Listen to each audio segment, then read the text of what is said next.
fantastic. Coming back at you with another episode, splashing the Fishbowl on today's episode.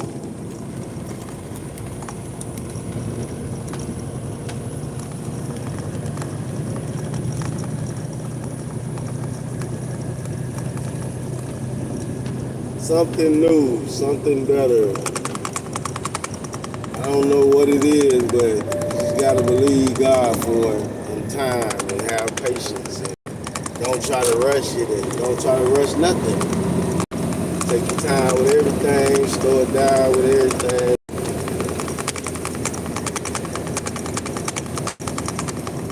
Maybe it's my age, it's just like slow it down, everything, slow it down.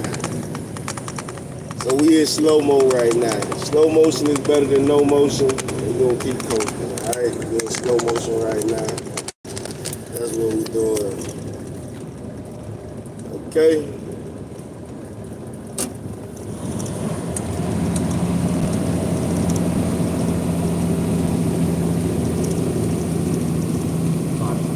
This way and that.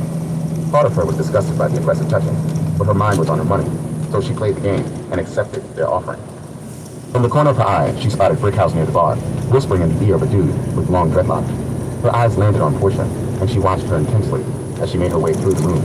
Kat had assured her that Brickhouse wasn't going to be a problem, but Portia wasn't stupid enough to sleep on her. If Brickhouse tried to stun on her again, Portia would make sure that she drew her knife before the girl could get to her razor. Watching Brickhouse watching her wasn't going to get the rent paid, so Portia focused on working the room and trying to come up. Sitting at a table to her left was a group of Mexicans who were sipping beers and throwing money at anything in a thong that wandered near their table. She could tell by the way they were dressed in jeans and cowboy boots that they weren't hustlers, more than likely just a few friends out for a good time. Connected or not, they had money and Portia needed it, so she made her way over to their table. Without being invited, Portia sat on the lap of one of the men and draped her arms around his neck. She hadn't been on his lap for 10 seconds before she felt his dick stiffen in his jeans, so she knew she had him on the hook. He was so enthralled by Portia that all he could do was smile and peel off singles as she rocked back and forth on his lap in time with the beat of the song that was playing. One of his friends reached over and tried to touch Portia, but she slapped his hand away and rubbed her fingers together, letting him know that he had to pay to play. By the time Portia finished her round at the table, she was $200 richer. She was making her way to the other side of the room to see what was popping when she noticed the commotion at the door. From the way some of the girls immediately slipped into chicken head mode, she knew a heavy hitter had just entered the building. She started to ignore it and keep working the room, but her curiosity wouldn't let her. She slipped through the crowd and peered over to see what was going on, and when she saw who had just come in, her eyes lit up like a kid on Christmas. Chapter 27. The candy red Hummer sitting on 28-inch rims drew more than curious stares when it pulled into the parking lot. Two of the bouncers employed by Brick City guided the Hummer to a soft stop just short of the main entrance. The women stared in anticipation, planning their best courses of action to get next to whichever clique was riding in the Hummer, while the stick-up boys watched and plotted how they could relieve them of their valuables. Everyone took a cautious step back when they saw the man who climbed from the passenger side. Devil rolled his broad shoulders to give himself some room in the black leather blazer he was wearing. It was a little warm for the jacket that night, but it concealed the two mini machine guns dangling under his arms. Devil was in his 40s, and though he had lived a very hard life, he still managed to keep himself in better shape than a man 10 years his junior. In his line of work, which was busting heads, you had to make sure you were fit for war, especially when you were the guardian angel to one of New York's most hated men. After giving a quick look around to make sure they were good, Devil opened the back door to let the passengers out. Tom was the first to step from the Hummer. He had traded his normally preppy gear for a pair of Nautica sweatpants and a thin hoodie. On paper, he was the personal assistant, manager of the CEO, and vice president of Big Dog Entertainment. But in reality, Tone was the man who made things happen. Tone had been birthed by the streets of Harlem and schooled in some of the most elite educational institutions in the city. By the time he graduated from St. Francis High School, where he'd broken almost every standing record for the Red Raiders basketball team, he'd found himself in high demand among college basketball recruits. To everyone's surprise, Tone had chosen to stay close to home and enrolled at Rutgers, where he pursued a career in entertainment law while working part-time for his childhood friend, Don B, at his startup record label. By the time Tone had graduated, Big Dog was on the radar of everybody in the music industry, and he was Don B's right-hand man. A few minutes later, Tone was greeted by a cat named Gotti from Irvington. Gotti was a large man who stood about 6'3" with broad shoulders and a massive head, which he kept shaved. His eyes were hidden by dark sunglasses, but you could see the scar that started at the top of his forehead and disappeared into his thick beard. His huge medallion swayed like a pendulum as he approached the Hummer and shook Tone's hand. Gotti, what up, my nigga? Tone embraced him. All is well, beloved. Thanks for coming out. Gotti replied. It's all good, my G. You know the way you were going on about your boy, I had to come see what all the hype was about. Ain't no hype about it. Lord Scientific is the real deal, Gotti assured him. So what's up with your man? He couldn't make it out? Nah, he's right behind me. Yo, Don. Tone called over to the Hummer. Don B oozed out of the SUV, placing his crisp, white Nike Airs soundlessly on the pavement. He took a second to shake the loose ashes from the blunt pinched between his lips, and adjusted the jeweled Rottweiler head hanging from the end of his thick gold chain. When the people outside the club recognized him, they immediately swarmed him for autographs and tried to hand him demo CDs. It took the combined efforts of the Big Dog security team and the club bouncers to keep the mob in check. Don B looked out at the dozens of adoring faces inside, normally the self-proclaimed Don of Harlem. What's up, y'all? Appreciate y'all subscribing and tapping in. Hit that like button for me. I'll get to y'all in like a few minutes. I'm just waiting to get to the trunk stop. This is Scott, the cat I was telling you about. Tone nudged Don B out of his daze and drew his attention to Gotti's extended hand. All was good. Don B gave him that. You, brother? It means a lot that you came all the way out to check my little funk. See you, Will? Someone shouted from the crowd, which drew a ripple of calls from all the Bloods assembled. And there were quite a few of them out that night for Lord Scientific. Not wanting to be shown up in front of the NY rappers, the Crips, who occupied the other side of the parking lot, responded with a chorus of whistles. Don visibly tensed as the tension between the two sides thickened. Don't worry, fam. Ain't none of these little niggas stupid enough to start tripping. B-gang at least 50 strong in here tonight, and most of my little niggas are strapped. So murder is the order of business that goes down. Gotti said loud enough for the Crips to hear. Let's roll up in here and pop some bottles. Gotti started towards the entrance. Tone eased up beside Don B and whispered in his ear. Stop whispering to them ghosts in your head and focus on the business at hand. Let's go feature public. Don B nodded. There were a million and one things on his mind, but he was still the Don. Pushing away the shadows of the dead, Don B slipped back into G mode and made his way toward the entrance, with Devil on his heel. The interior of Brick City was very tastefully decorated, with its ice sculptures and marble-topped bars. Ladies of all shapes, sizes, and colors strutted around the joint in clear heels, thongs, and transparent sarongs that showcased what they had for rent. When the overhead lights caught Don B's jewels, it seemed to send out a beacon to the money-getting chicks in the spot, and drew them to him like moths to a flame. The men were kept at arm's length, but Tone gave security instructions to let the ladies through so they could pay homage to the Don. Most of the chicks recognized Don B from his music videos or repeat appearances on the evening news, and the ones who didn't know him saw how he rolled and knew he had to be someone important. Whatever their respective reasons, they all flocked to him with dollar signs in their eyes and hope in their hearts. The smell of horse stank and weed raised the hairs on the back of Don B's neck and stirred something low in his jeans. As stripper after stripper closed in on him, tugging at his cock and playing with his jewels. A thick chick, wearing a pink wig and a costume that looked like something out of Gladiator, managed to break through the dozens of other strippers who were trying to get Don B's attention. She stood on her tiptoes and whispered something to Don B before letting her incredibly long tongue graze his ear and switching away. Don B kept his eyes locked on her curvaceous body until she disappeared into a smoke-filled corner to make her pitch to the next mark. They love you, Don, Devil screamed over the music. They don't love me. They love my big dog style, Don B chuckled, giving Tone and Devil back. Yo, it's gonna be a few minutes before the acts go on, so let's hit the VIP and wet our beaks a little bit. Gotti screamed in Tone's ear over the music. Tone relayed the message to Don B and the rest of their entourage as they made moves towards VIP. On their way to the back of the club, Tone spotted someone he recognized and stopped to chop it up with him for a few seconds. The dude he was talking to wore a pleasant expression on his face, but the cats he was with looked like some serious goons, which put Devil on point. After a quick exchange of numbers and the promise to get a drink later, Tone caught up with Don B and Devil, both of whom were staring at him curiously. Who the fuck was them niggas? Don B asked. That was my nigga Zoe and his peeps. You remember Zoe Pound from back in the days, right? Tone jogged Don B's memory. You mean that crazy little motherfucker who used to run around robbing everything moving? What the fuck is he doing in here? Trying to stick the place up? Don B asked sarcastically. Nah, Zoe ain't on it like that no more. After his last bid, he squared up and got a job. He's legit now, Tone informed him. He can't be too legit hanging with King James, Devil said. Don B wasn't familiar with the name. Who the fuck is King James? A young boy from the Grant Projects. I don't know him personally, but me and him were on the island together years ago. He couldn't have been more than 18 at the time. But even the old heads ain't want no parts of his wild ass. Every time I turned around, he was into some shit. Cutting, fighting, arson, you name it, and he's tried it. King James was a goon before these rappers made the turn popular. Devil informed him. Shit, if he's on it like that, maybe we need to put him on payroll.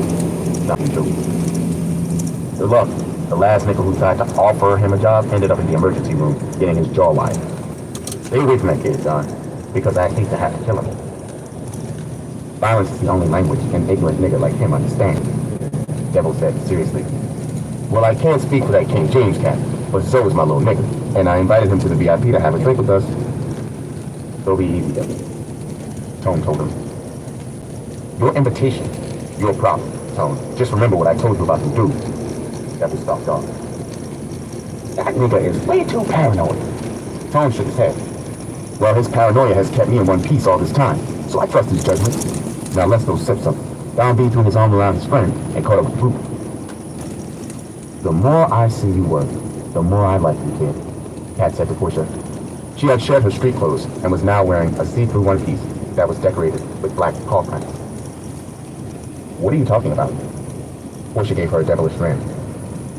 Don't play stupid with me. I saw you all up on Don B. Good choice.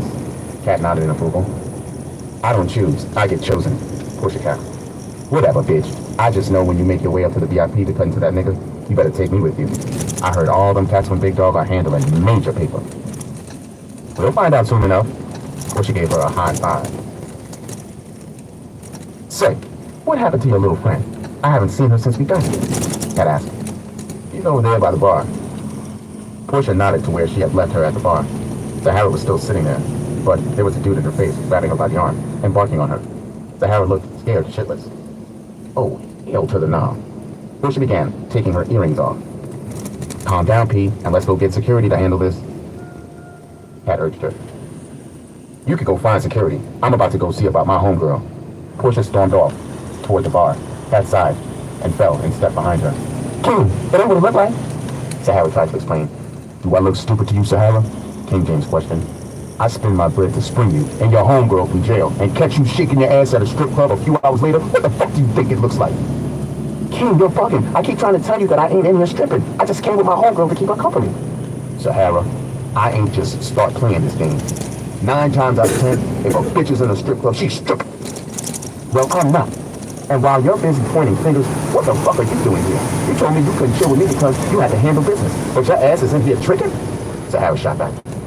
First of all, this ain't about me. And second of all, you of all people know I ain't no trick. So knock it the fuck off. I am handling business. I got a meeting with some niggas in here. And as soon as that's done, I'm out. Okay, cool. I'll just chill until you're done with your business. And then we can leave together. Sahara suggested. Nah, that ain't gonna work. King told her. Why not?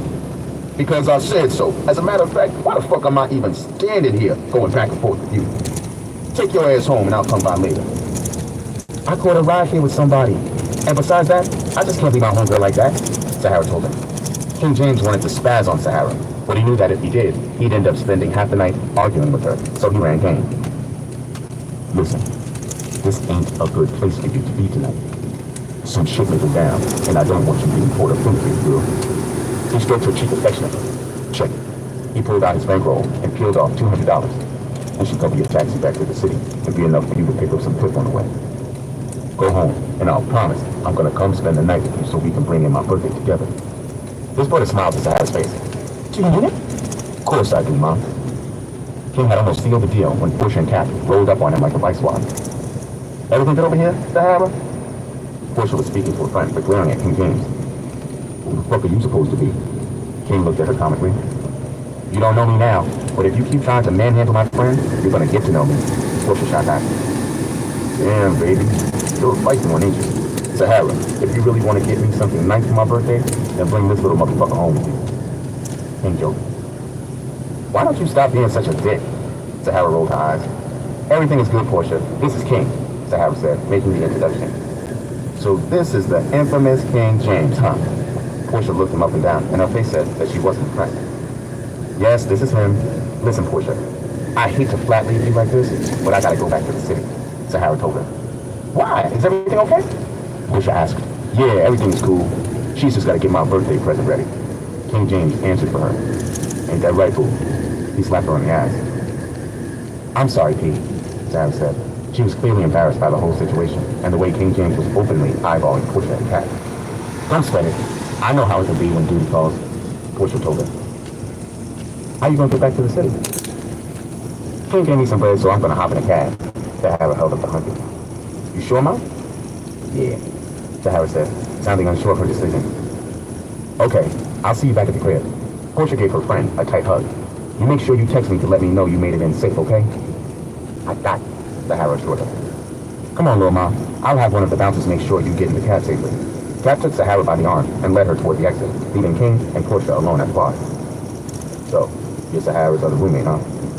King James eased closer to Portia. Something like that, Portia said, while she busies herself straightening out her singles. Maybe I'll see you around then? Portia stopped her counting and looked up at King. Just because you're a trifling asshole doesn't mean that I am too, so I seriously doubt that. She flipped her wig and sashayed off, with his eyes glued to her ass the whole way. Chapter 28. After what felt like a trip OT, Sahara had finally made it back to the project. The driver of the green cab that had brought her from Newark tried to charge her $100, and she told him to eat a dick. He looked like he wanted to get out of the taxi and argue about the money, but thought better of it when he saw the dark project building looming. He spat something at her in a language she didn't understand, and Sahara flipped him the bird and kept it moving into the project. For the most part, the block was quiet, for the weather had been so nice at that time of night. When Sahara got out of the green cab on Columbus Avenue, there was a sprinkling of people still out and about, but nobody that she fucked with like that, which meant that her night was officially dead, and she wasn't happy about it. She'd been having a good time at Brick City until King rolled in on his possessive bullshit.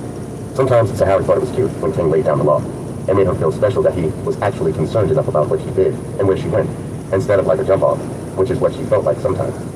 Like most men, King did his thing on the side, but he respected her enough not to flaunt her. She knew that she wasn't King's main chick, but she wasn't making a strong push to earn that position, and nights like those came with the territory.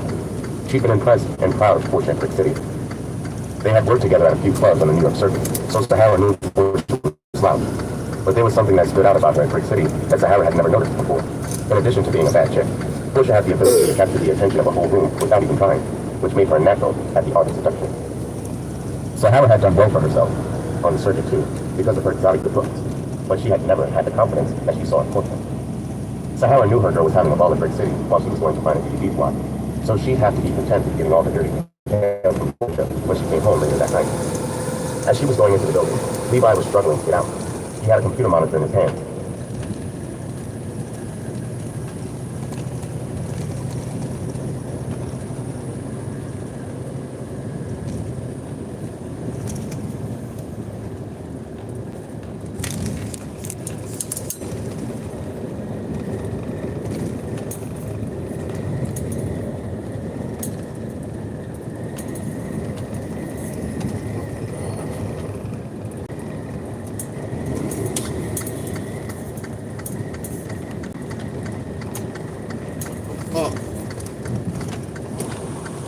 In his hands, and a plastic bag hanging from his wrist with a bunch of wires hanging out.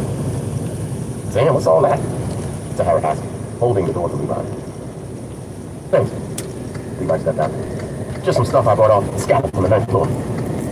Levi, every time I see you, you're buying or trying to fix something electronic. What do you do with all that stuff? Sahara asked. Somebody clearly one of these days and I'll tell you. He said smiling. Nigga, you got me fucked up thinking you're gonna get me back to the crib so you can get my goodies. You must found proof. She shot back. Levi balanced the computer monitor on the table. Now, all the things to pull out of the hat. Why that? Sahara looked at Levi as if she couldn't believe he was even asking. Lee, Booth is like a doorknob, and all of you niggas have had a turn. Everybody except Bernie is hip to what time it is with her. Don't act like you ain't never been up in them guts. Being the gentleman that I am, I can neither confirm nor deny your accusations. Catch you later, Sahara. Levi scooped up his electronics and left. Only in the podcast. Sahara shook her head and went into the building. She rounded the corner, flipping out one of the suspicious look on his face, which was nothing new. When he saw Sahara, he stuffed the binoculars into his pocket and tried to act natural. What are you doing creeping around in the middle of the night, Sahara? I'm grown, and grown people don't creep. But I could ask you the same thing. What's up with the binoculars? She asked him. Nothing, just fucking around. Mitch lied. Coming out of Snoop's apartment? I could believe that. Mitch looked at her as if she were crazy. Don't play so. I wouldn't fuck that girl with my enemy's gift. Yeah, right. You and Scar will stick your dick in anything wet. Ain't neither one of us stick our dicks in you here, he said smiling. And you never will, Negro. Sahara tapped and got on the elevator. Sahara walked into her apartment and was greeted by silence, which was rare considering the hours her roommates spent. Of the three of them, Sahara was the only one who had a normal job, if you called working in a brake shop normal. It wasn't the most glorious job in the world, but she was good at it, and for the most part, she kept her bills paid. There was a half-empty bottle of Jack Daniels on the kitchen counter, so she knew that Frankie had been there. She didn't understand how Frankie turned her nose up at champagne, but put down straight whiskey. She went down the hall to give Frankie the rundown on what had happened, but when she tried the knob to her bedroom door, it didn't lock, which was unusual. Frankie never locked the door unless she was in Kenny's company, and it had been months since she had come home with a man. Sahara knocked, but there was no answer. She listened to the door, but all was quiet. It was the middle of the night, and there was no sign of Frankie, nor had she called, which made Sahara begin to worry. Where the hell is this girl at? She wondered aloud. Frankie leaned against the park as soon as she scraped up the rent and cut his money. She was tiring. After Lulu had finished cooking the coke for Frankie, she had taken it back to her apartment to start bagging it up, which turned out to be more work than she expected. Though the word Cuddy had given her didn't seem like much in its powder form, it was quite a bit once it was rocked up and chopped. Bagging it up had been a chore in itself, so she packaged half and stashed the rest in her bedroom. Armed with her product and a mission, Frankie took it to the streets. Frankie wasn't the only dealer in the hood, but she was the newest, so she had to be mindful that she didn't step on anyone's toes. She knew from experience that hustlers could be very territorial over turn, and her being a woman didn't help tip the scales in her favor, so she had to take a low profile about it. Her initial plan was to go to set up shop, but that plan went out the window when she heard that one of the buildings. She knew the jump out boys would be crawling all over the Amsterdam. She chose the parking lot because it was familiar territory to her, and it'd be hard for the police to trap her off if they rolled up.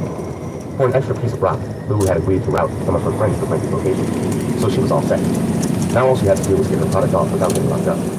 Frankie spotted the shadows moving behind the parked cars to her left, and three words popped into her mind. Stick up here.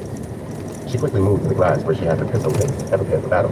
Her fingers had just wrapped around the grip of the gun when the person who had been creeping came into view. It was a team from the next building over, named Scatty. They said, "My bad, baby girl, but you know you gotta tread light when you walk on the wild side." Scatter flashed to check her friend. "You know, I thought Lulu was bullshitting me when she told me you were out here tracking." Frankie shrugged. "I'm just trying to do me." "So I say," he said, scratching the side of his face. "Check it out. I need some of that butter you laid on the roof. She let me taste it, and that shit is out of sight." "You like that, huh?" He smiled. "Like is an understatement. Frankie, there ain't been no rock out here like that heat. You got some balls shit on your hands, really. Play your cards right, and you're gonna be one rich motherfucker." "I ain't trying to get rich off this shit, Scatter. I'm just trying to get to where I need to, and I'm making this shit run." "Well, if you ain't out here trying to come up, what the hell are you doing out here hand to hand in poison?" he asked. "It's like I told you. I'm trying to get to where I need to be. I'm in and out, like a flag." "That's what they all say." Scatter laughed. "Frankie, normally I charge motherfuckers for my infinite wisdom, but since I like you, I'm gonna lay some freak game on your ear. Selling drugs is an addiction that burns at both ends of the pen. The same way the addicts get addicted to the product, the pushers get addicted to the money." "Well, I don't plan on doing this long enough to test that. Now, are you going to keep running your mouth, or do you want to get served?" Show you right, show you right. Let me get two of them things." He rubbed his hands together in anticipation. Frankie dipped into her broth and handed Scatter two baggies. When he held them to the light, his eyes got wide. "Damn, these are some boulders. I like how you do business, Frankie." "No doubt. And make sure you spread the word to your people that I'm out here. All for only good while supplies last." "I got you." He stuffed the baggies into his pocket and started to walk off, but stopped short. "Frankie, I know you're going to do what you do regardless of what I say, but that means you leave you with something. If you plan for a quarter instead of the whole game, then you might as well stay on the bench." Because if them people come calling, you're gonna get the same amount of time as a full-time player. I'm out. Scatter chuckled back the way he had come. Frankie was glad to see Scatter go. She had brushed him off, but she couldn't deny the truth in his words, and they bothered her more than she let on. Frankie knew she had no business out there in attack, but she felt like it was the quickest way to get what she needed. Suddenly, the hairs on the back of her neck began to stand up, and a nervous feeling settled in the pit of her stomach. She turned around, but didn't see anybody else in the parking lot. She thought she saw the curtain and Snoop's apartment window flutter, but all the lights were out. Before she could investigate further, another fiend rolled up to get served. She chalked it up as her nerve and went back to tracking. Chapter 29. There were two VIP areas at Brick City, the upper and lower levels. The lower level was open to anyone who had enough money or clout to get in, but the upper level was for special guests. Its velvet curtains and fancy decor, it was reminiscent of an opera house balcony. The upper level overlooked the main floor, with three 42-inch flat-screen televisions that normally showed sporting events. But that night, the screens showed four different close-up angles of the main stage, where the girls peeled off clothes and the patrons peeled off films. Unlike the lower-level VIP, there were no restrictions upstairs. Girls fucked, sucked, and made conversation according to what the men wanted and could pay for. In a dark corner, a hip young hustler wearing a chain that looked like it weighed more than he did drank champagne from the bottle, while two young women, one white and one Asian, took turns pleasuring him. The Asian girl amused herself trying to see how much of this thick cock she could force into her throat, while the white girl crawled behind her and began eating her from the back. The young man poured champagne down the Asian girl's back and watched as the white girl sipped it from the crack of her ass. "Do you see that shit?" Holiday asked, staring at the spectacle. He, Shy, Angelo, and Sean had a private table in the rear of the VIP, right under one of the flat screens. "Why don't you mind your own business, you fucking pervert?" Angelo scolded him. "Fuck that. It ain't like they're putting shade on it. Them bitches is going at it in plain sight. I'm going to go ask if it's a private party."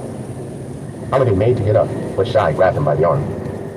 "Chill," he said coolly. His voice was barely above a whisper, but Holiday held the waiter and retook his seat. "There is nothing wrong with having a good time, but we have an image to maintain. I got you, good homie." Holiday nodded. He still spared the occasional glance over to the corner where the freak show was going on. "I wonder where the fuck this nigga Paulie is." Judging by the crowding, he's probably got his hands full. "He'll be along," Shy told him.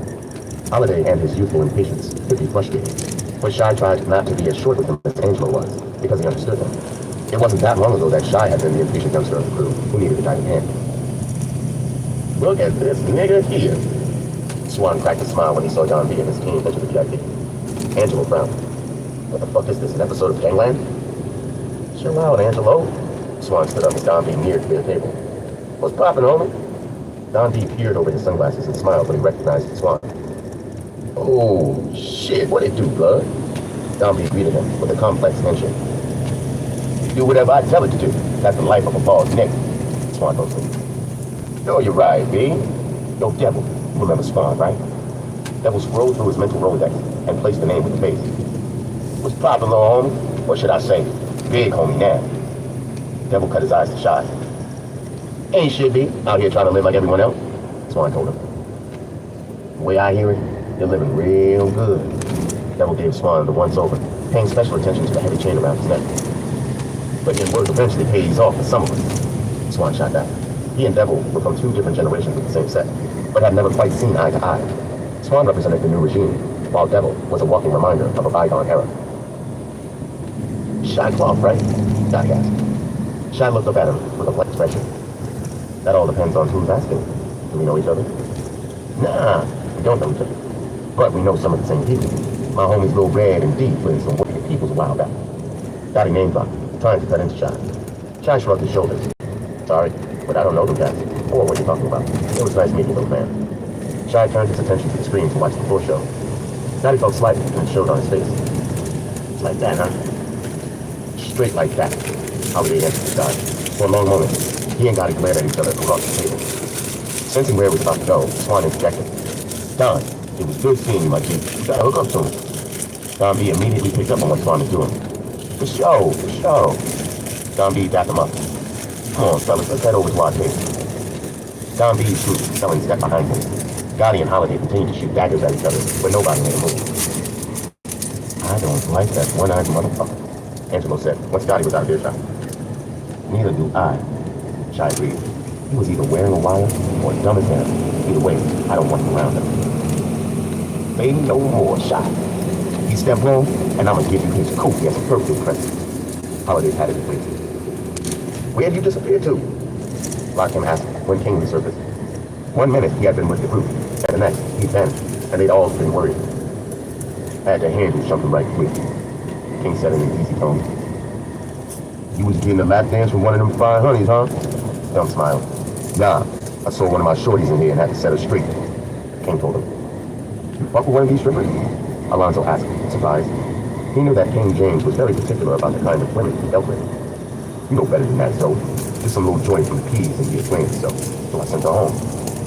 Go. So we ain't gotta worry about none of your little chicken heads following you around while we in here trying to get our swerve on.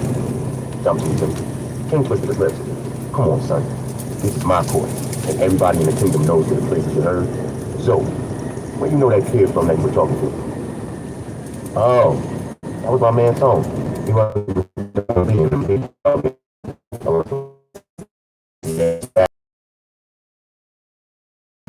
because he felt like they were movie stars trying to play the role. Nah, Tone's cool.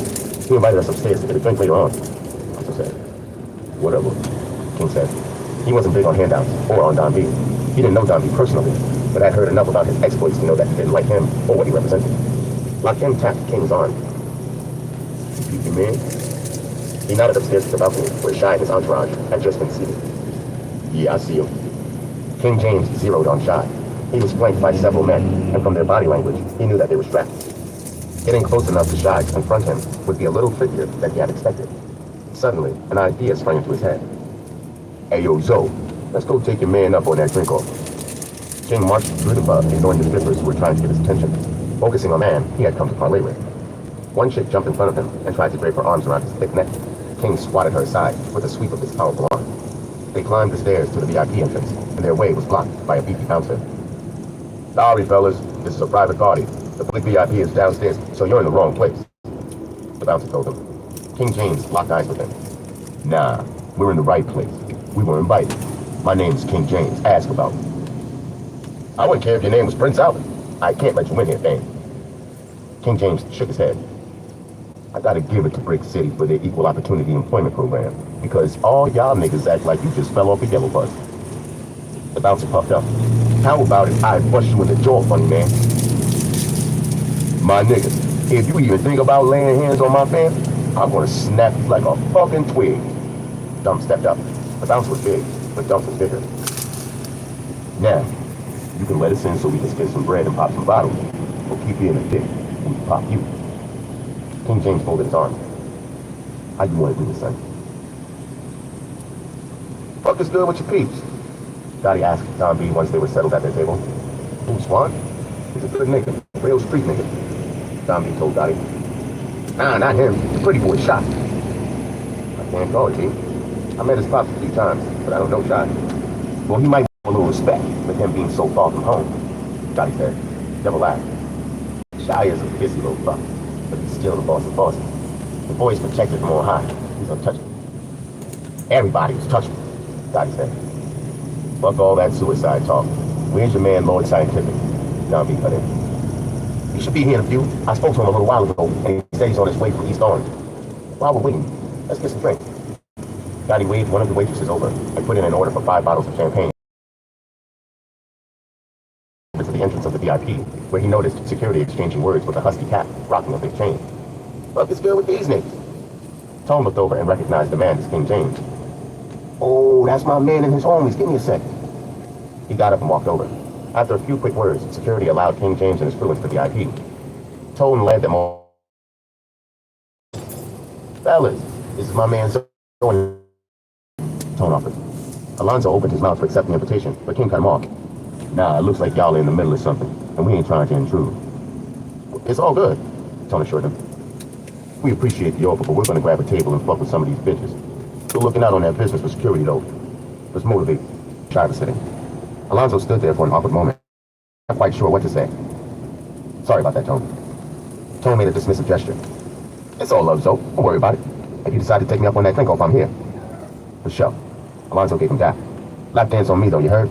Alonzo promised before leading men to their business. That kid, so was I. But King James ain't got no class. Don B capped before putting his feet up on the table. The waitress came over and set the bottles and some ice buckets on the table, along with some plastic cups. Can I get you guys anything else? She asked. Nah, we straight, baby, Dottie said, handing her several $100 bills. The waitress thanked him, but continued to linger around. Something else I can help you with, sweet?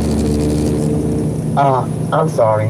I don't mean to come off as a groupie, but I was wondering, could I have your autograph? She asked Don B. Bitch, get on with that shit, Gotti snapped. It's all good, my nigga, but Don always has time for his adoring public. Don B smiled. You got a pen, baby? The girl handed him the pen she had been using to write down drink orders. Thank you so much, she squealed. Make it out to Tasha. No problem. Don B looked around for something to write on, but she saved him the trouble when she popped her breasts out of the bikini top she was wearing. You can sign right here. She squeezed her breasts together. All Don B could do was laugh while scribbling his name on her empty breast. Oh, shit. You have no idea how much this means to me. It's nothing, baby, Don B told him. The girl leaned in to whisper to Don B. I know I'll break it for you. Maybe in the public lot, and I'll show you that souvenir shit. She grabbed Don B's dick through his jeans. The girl moved on to the next table, leaving the group shocked, and Don B smiling. Chapter 30. Portia had finally found her groove. After Sahara had left, she and Kat played the bar for a while, throwing back shots courtesy of their adoring public. The Jersey cats in Brick City acted like they had never seen a chick like Portia before. Granted, the chicks from Jersey who were dancing that night were far from slouches, but Portia had a swag about her that set her apart. After their drink session, Portia and Kat hit the floor to get their trap on her. But there was a heavy-set kid sitting at a table with a group of his boys, draped in more ice than Colorado in December, who was waving Portia over. She started to ignore him, but when he raised the brick of singles, she changed her mind. Motioning for Kat to follow, Portia went over to the table. The fat kid and his friends were very generous, showering Portia and Kat with bills of different denominations for their laundry routine. By the time they were finished, Portia had most of the fat kid's money and his friend's story. He was a hustler named Vern, who moved weight in South Jersey, and from the weight of his jewels, she could tell he was doing well for himself. He tried to get Portia to slide off with him, but she declined the invitation. His number instead had been down to fucking that night, when Vern was someone she definitely planned to follow up with. Damn, I should have put my ass to Jersey to get it in years ago, Portia said, counting the money. She was already up almost a step, and the night was still young. I tried to tell you my money in New York is good, but out of town can't spend it more freely, Kat told her. Then she leaned in to whisper to Portia. Don't make it obvious, but look up. She nodded over her shoulder. Portia acted like she was fixing the shoulder strap on her corset and cut her eyes up towards the balcony. Don B was leaning on the rail with the drink in his hand, watching her like a hawk. He must have known she was looking at him because he smiled and raised his drink. That nigga has been watching you all night, Kat told her. Good. I need him all worked up when I cut into that ass, Portia said seriously. One of the guys working for the DJ came over and whispered something to Kat. She nodded and held up 2 fingers before sending him back off to the DJ booth. Well, Miss T, I think he'll be good and worked up in a few minutes. What the fuck are you talking about? Portia asked. Just then, she heard the DJ's voice. All right, you motherfuckers. Get your money right and belly up to the bar. Coming to the stage live from Harlem World, the lovely Miss Portia. She stood there with a confused expression on her face after hearing her name. What the fuck? I planned on working the floor. I didn't sign up to hit the stage. So how the hell are they calling me? Because I signed you up, Kat said with a sly smile. You talk the talk. Now let's see if you can walk the walk. Portia, where you at? The DJ shouted. I told you if you're in, you're all in. What you gonna do with it? Kat challenged. Kat, I'm gonna kill you after I finish rocking this motherfucking pole, Portia said, and sauntered off. Kat took a seat at the bar and ordered a drink while she waited for the show to start. Portia walked out onto the stage timidly, hoping that she didn't bust her ass in her 6-inch heels. The bright overhead lights stung Portia's eyes, making it hard to see the crowd, but she could feel every eye in the room on her. She spotted Kat sitting at the bar line, smiling, and wanted to dive off the stage and start choking her. Kat had put her in an awkward position, but Portia had come too far to turn back. She had danced on her fair share of poles in her day, but she'd always had a planned routine. Fuck it, she said to herself, and nodded for the DJ to start the music, hoping it was something she could rock to. She didn't recognize the song at first, with its heavy guitar riff. This definitely wasn't a rap song. As the drums began to pound, the song struck a chord of familiarity in her, and her lips parted into a smile. Her brother played the song so much that she hated it, but was glad for this obsession with ZZ Top. The way the chicks at Brick City had been hating on her all night, She knew the DJs playing that song was a sign for her to let it all hang out and show them who the boss bitch was. Shaking off her butterflies, Portia let everyone watching know she was truly bad to the bone. Once they were settled at their table, Kim broke out one of the blunts he had stashed in his pocket. Security downstairs had been on some bullshit about weed smoking, so his lungs were on the gate. As soon as he lit it, the smell of sour diesel stank up the room. Much better, he said, exhaling a cloud of smoke. That weed smells like you rolled in shit. King fanned the smoke. That's how you know it's good. Kim took 2 more pulls and tried to pass it to King. Stop playing with me, man. You know I don't smoke when I'm on the clock. Then let me hit that motherfucker. Dump reached across the table and snatched the weed. Can I get you guys anything? The waitress asked, coming over to their table. Yeah. Bring us a bottle of Crown and a shot of whatever you got hiding up under them booty shorts. Dump told him. The waitress twisted her lips. I don't know if your paper is long enough for what I got under these shorts, but I'll be back with your bottle. She turned to leave, but King stopped her. He whispered something in her ear and slipped her some bills. The girl gave him a confused look, but eventually nodded and went to get a drink. I'd suck a baby out of her snatch. Dump said, I'm the waitress. Nigga, you put your mouth anywhere. As a matter of fact, keep that house falling up. Lock him out. Fuck you, Lock. Dump blew out a cloud of smoke. Lock him kidding jokes, and even managed to drag Alonzo like he ate in the schoolyard smoking weed, tossing money at the rivers as they came and went, but King's mind was elsewhere. His eyes were fixed on shot cloggers. You could tell he carried weight from the way those around him hung on every word. But to King James, he didn't appear to be much more than a and they were up north. King would have flat out confronted them about what had happened to his workers, but they were in the world, and the rules were quite different. The situation would have to be handled with diplomacy every day. Approaching Shy like a common does would work, so he bided his time and concentrated his anger to approach him. Alonzo nudged King.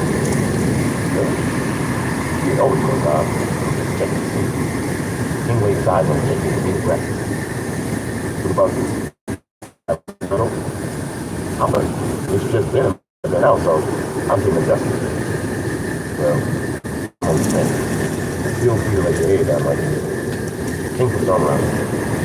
The DJ's voice came over the loudspeaker, announcing the next dancer to the stage. Alonzo thought he was talking to the game, or it might have been a coincidence. So, out of curiosity, he fixed his eyes on one of the flat screens that gave him a view of the scene. When he saw the around the train, he had was wearing a weird thing. But Alonzo would have known that figure anyway. He sat there, mouth agape, speechless, as he saw the long-time object of attention on and off as he watched Portia work that she had ordered. She whipped her tail wildly, the rock and roll song blaring for DJs. She bent her body at impossible angles as men and women showered her with blood and tears. She got on fast. Round of Portia, she loved. But she kept him in the friend zone, so the romantic attachment was one-sided. Still, he always held on to the hope that one day she would come around. He didn't know how he felt about her. She bad, huh? King startled him. Alonzo hadn't realized he was watching. Got me in his truck, man. He's like, Alonzo in the damn truck stop. I be hating this shit. He's alright. King looked at him funny. Son, I don't know if we're looking at the same shit. Because that bitch on the screen is bad. My nigga, I try to break my dick off between them pretty ass lips. King laughed, but Alonzo got quiet. Our fault. You know her, something? Nah, I thought I knew her. Alonzo turned his back on the flat screen. King had been around enough liars to know one would hurt him. Let me tell you something about kids, though. When you're young and still discovering your heart, it'll be the ones you care about the most will be like shit. But it's a necessary road to travel on the way to figuring out how to appreciate a good chick. That's my true one you for big. Forever the teacher, Alonzo nodded. That's my job, to open the eyes of the blind. And let me open your eyes to some of this fine trimming. King motioned around and women moved about. Shake that shit, so, and have a good time. Chapter 31. Brickhouse sat fuming in the corner as she watched Portia rock the stage. She had been watching the little bitch make her rounds for most of the night, smiling and winking at dudes, but not really giving up anything worth watching. She knew by the end of the night, she was going to be getting stunned by making the most bread that night. But it looked like Portia was going to be a problem. These niggas in here standing tonight, a stripper named Peaches interrupted Brickhouse's thought. She was a short chick with a pretty face and a decent body from Newark, whom Brickhouse sometimes ran with. Yeah, a bitch like me might end up at the dealership tomorrow. Brickhouse boasted, showing her a purse full of money. I don't know if I'm doing all that, but I'm gonna be straight when it's all said and done. Peter said, yo, did you see that new bitch up there killing it? Brickhouse sucked her teeth. She did her thing, but I wouldn't say she was killing it. Say what you want, but she had me ready to try and get at her little ass. Peter admitted. You better stay away from her because Cat is playing it, and you know how crazy that bitch is now. Brickhouse said, I ain't fucking with Cat. You been up to the VIP yet? Peaches asked. Nah, it's probably the usual suspects up there, and I'm trying to wait for it to thicken out. Well, I heard Don B is up there with some of his people.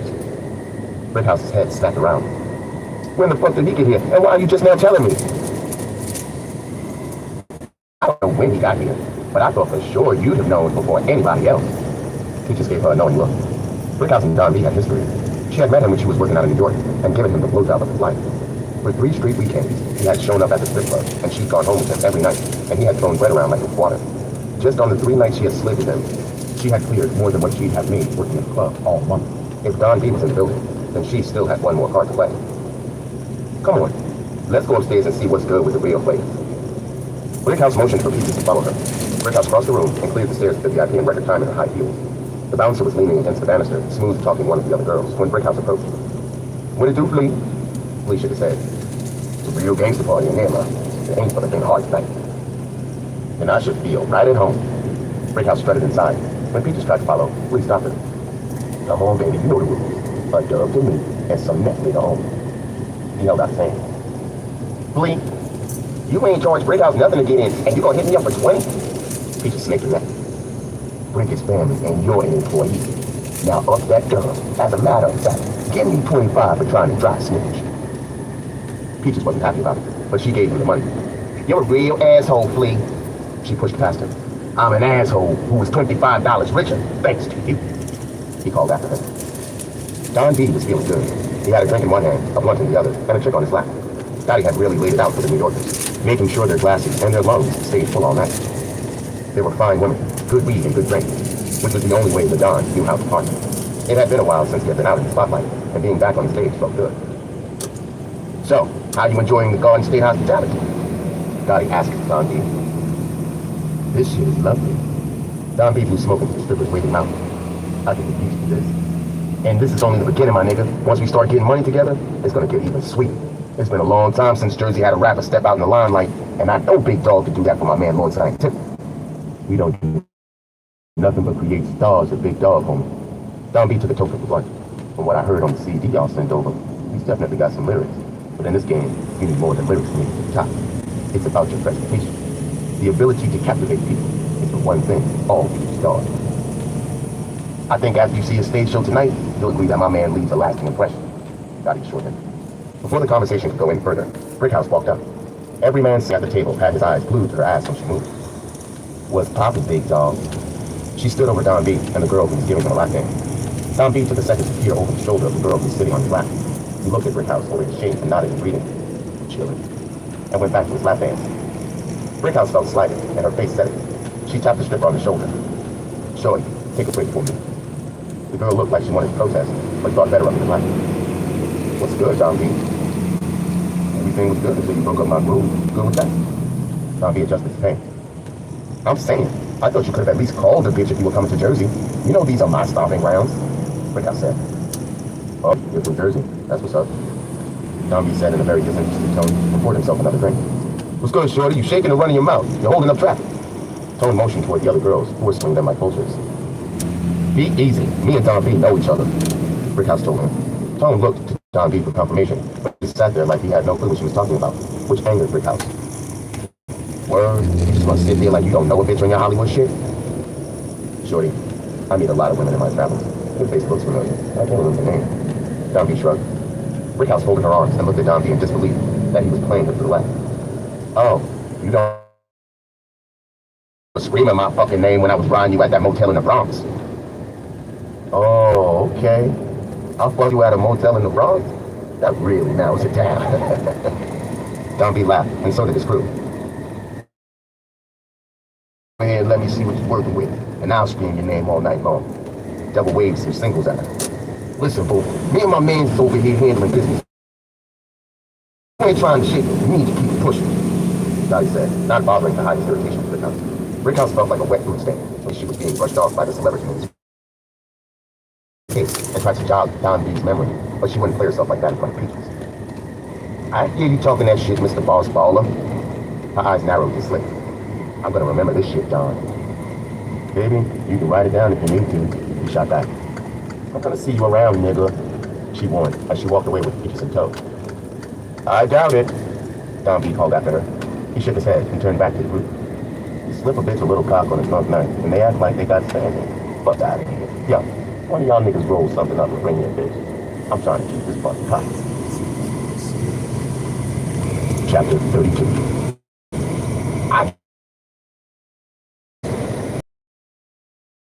House's face. She couldn't wait to put the word out about how Don B was shit up her. Fuck him, little dick motherfucker. You better hope I don't call Lil Flame and them and get his ass robbed when he leaves here. If I were you, I would. It would teach them New York niggas about trying to come on this side stunning. Peaches instigated. She got off on drama and encouraged it whenever she could. I ain't even deep for that white ass nigga. He ain't the only nigga in here holding, Brickhouse said, looking around at the various ballers in the VIP. Her eyes landed on a rough-looking group where the back clearly weren't jersey, but their money looked just as smooth. The two strippers worked their way over to King's table and began sizing them and upholding them. What's poppin', lady? Dump asked. You big daddy. Peaches invited herself to a seat on his lap. She ran her hand up Dump's leg and grabbed a handful of his crotch. You're a big one, huh?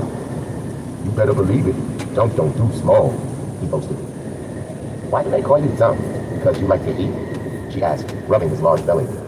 Nah, because all I do is dump on motherfucker. Now stop wasting time and handle your business. Dump picked her up by the waist and placed the stripper on his lap.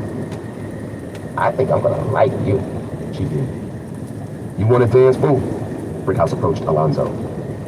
Nah, I'm good, Alonzo said, still mulling over Whip. No, he ain't. Lakim slid over next to his brother and pulled out a roll of singles. My little brother's died, so why don't you drop that big ass on him and bring him out of his shed? I think I could do that. She lowered herself onto Alonzo's lap, pressing her breasts against his chest. Don't be shy, baby. She took Alonzo's hands and placed them on her ass cheeks. Doesn't that feel better? Yeah, he said gently. Alonzo tried to be cool about it, but Shorty was turning him on. What's your name? They call me Brick House, but you can call me yours as long as you're spending. She pushed her breasts toward his mouth. You let us worry about the money. You just keep working that ass, man. Lakim started dropping singles on her head. Brick House was truly a beast. She ground back and forth, flexing her ass cheeks on the bowls and his jeans every time she moved. She proceeded to pop her huge breasts from her bikini top and shoved them into Alonzo's face. Before he knew it, he was sucking on her brown nipples like a starved child. Brickhouse locked her fingers behind his head and threw both legs up on his shoulders, grinding her locks on his chest. Without missing a beat, she spun around, planted her palms on the ground, and started bouncing her ass up and down on Alonzo's lap. Brickhouse turned around so that she was facing Alonzo again. With nimble fingers, she undid the zipper and had his dick out and in her hand before he even realized what was going on. Damn, that's a lot of dick. She stroked him firmly. Pre-cum ran from the head of his dick and over the knuckles. You wanna fuck my little pussy with all this dick? She asked, her voice husky. Alonzo's depression over Portia had faded, and he was now thinking with his loins.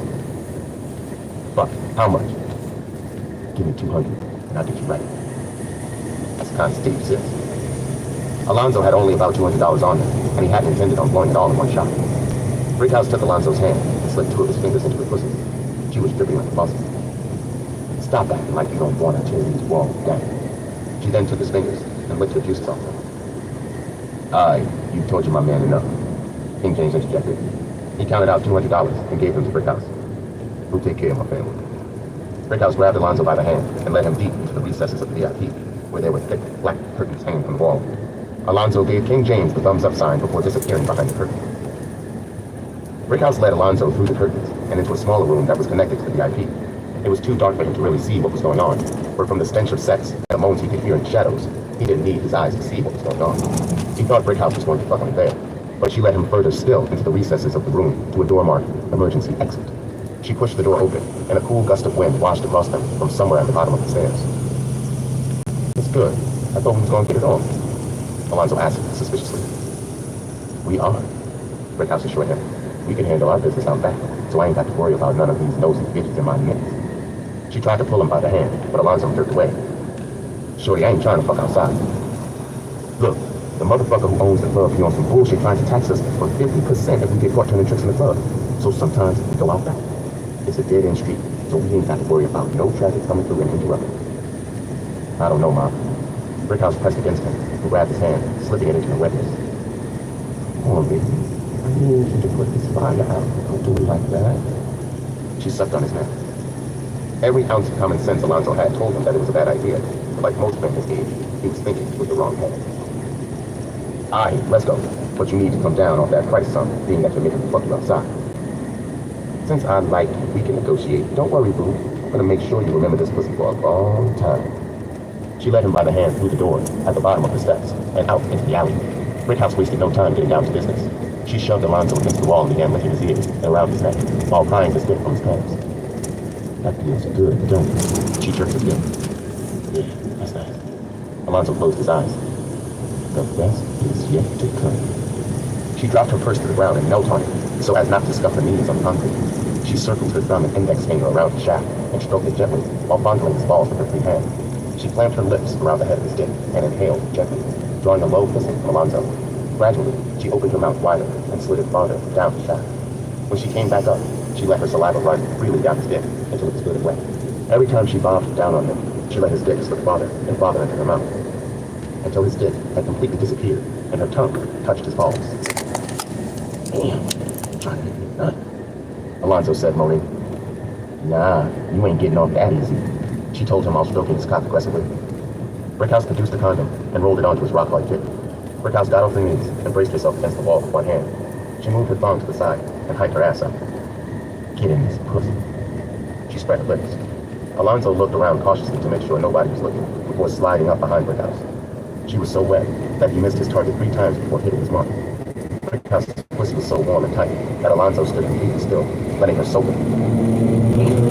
Was all he could say, as he spread her ass cheeks and pushed himself into her as far as he could, grabbing 2 handfuls of her ass, forcing her up and down faster and faster. Alonzo was trying to force himself into the depth of her guts. That's right, get all in this pussy. She pressed both hands against the wall and threw it back as he pumped.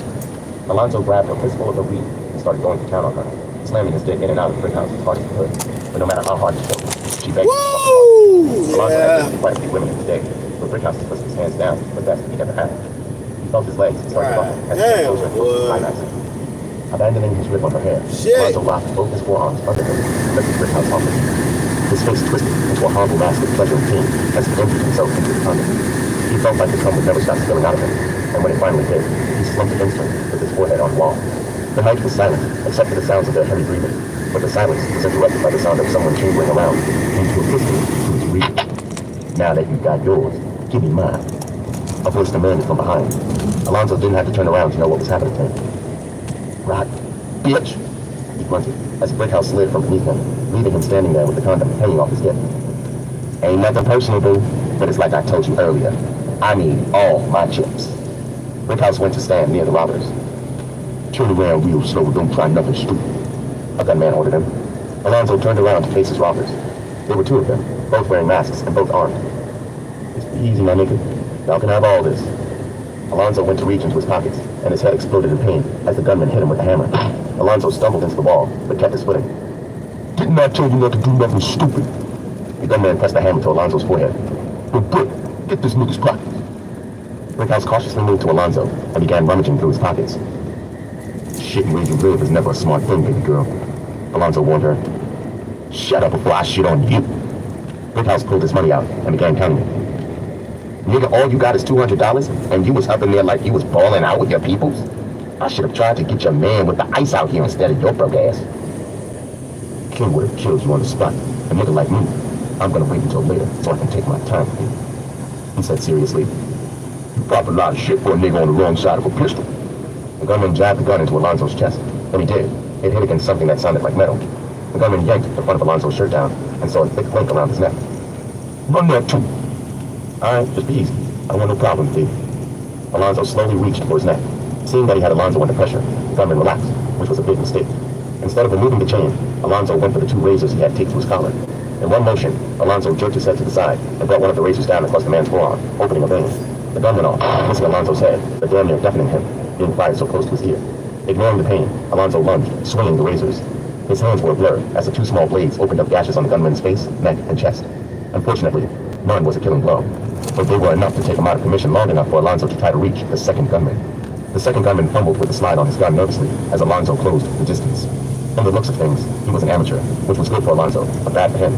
Alonzo swung the razor with the intention of taking the gunman's face off, but Brickhouse snuffed him, throwing off his aim. When Brickhouse saw Alonzo's angry eyes turn to her, she hightailed it back to the fire exit door, which she had left propped open with a bottle. She had just reached the door when Alonzo caught her across the back with the razor, opening a wide gash. He tried to take her head off with the second strike, but she managed to get to the safety of the door and slammed it behind her. Remembering his unfinished business, Alonzo turned back to the second gunman, who had finally managed to figure out how to work his pistol and was about to fire on Alonzo. Thankfully, a metal pipe busted his head to the white meat before he had the chance. The second gunman dropped like a brick at Ashanti's feet, who was standing there holding the pipe in question. Bitch ass nigga. Ashanti brought the pipe down across his head once more for good measure. Man, I've heard of getting caught with your pants down, but you've taken this shit to a new level. Ashanti looked down at Alonzo's exposed dick. Very fucking funny. Alonzo fixed himself. You were supposed to be with the truck. What are you doing back here? You're welcome, Ashanti said sarcastically. I had to take a leak, so I wandered back here. And from the looks of things, it's a good thing I did. What happened? Came back here to get some pussy and the bitch set me up. These niggas tried to rob me. He motioned at the two men on the ground. The first gunman, when he had cut, was rolling around on the floor in pain. Come here, motherfucker. Alonzo dragged the gunman out into the alley. He snatched the mask off and saw that the face underneath couldn't have been more than 17 or 18, but by then, he was too far gone to care. All he wanted to do was come out and have a good time, but the petty thieves had awakened the sleeping giant.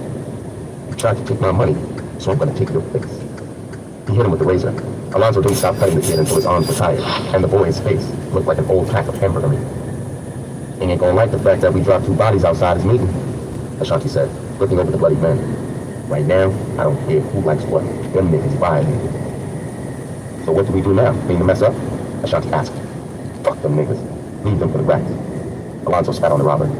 Let's go get the whip and scoop our people. Chapter 33. You see my kid brother on his shit? Rakim smiled. Looks like kid brother is about to get into some grown man shit. Can't front. Shorty had an onion. King admitted. The waitress had finally found her way back with the liquor King had sent her for. She was carrying a fifth of Crown Royal and a bottle of champagne. She placed the crown in front of King and headed over to Shy's table with the champagne. King watched her closely as she placed the bottle down in front of Shy and spoke that all night. And so far, all we've done is sat here and stared at them. I say we step to them cats and speak our piece. Rakim was getting impatient. Nah, I think we'll let them come to us, King said coolly. Alright, now I know you, brother. What reason would Shy's people have to step to us? Kim, sometimes you don't need a reason when you have a well-laid plan. King cracked a devilish grin, and he watched Holiday walking toward them. Here you go, fellas. The waitress set a bottle of champagne on Shy's table. Sweetie, we didn't order this, Shy told her. Compliments of the gentleman over there. She nodded across the room.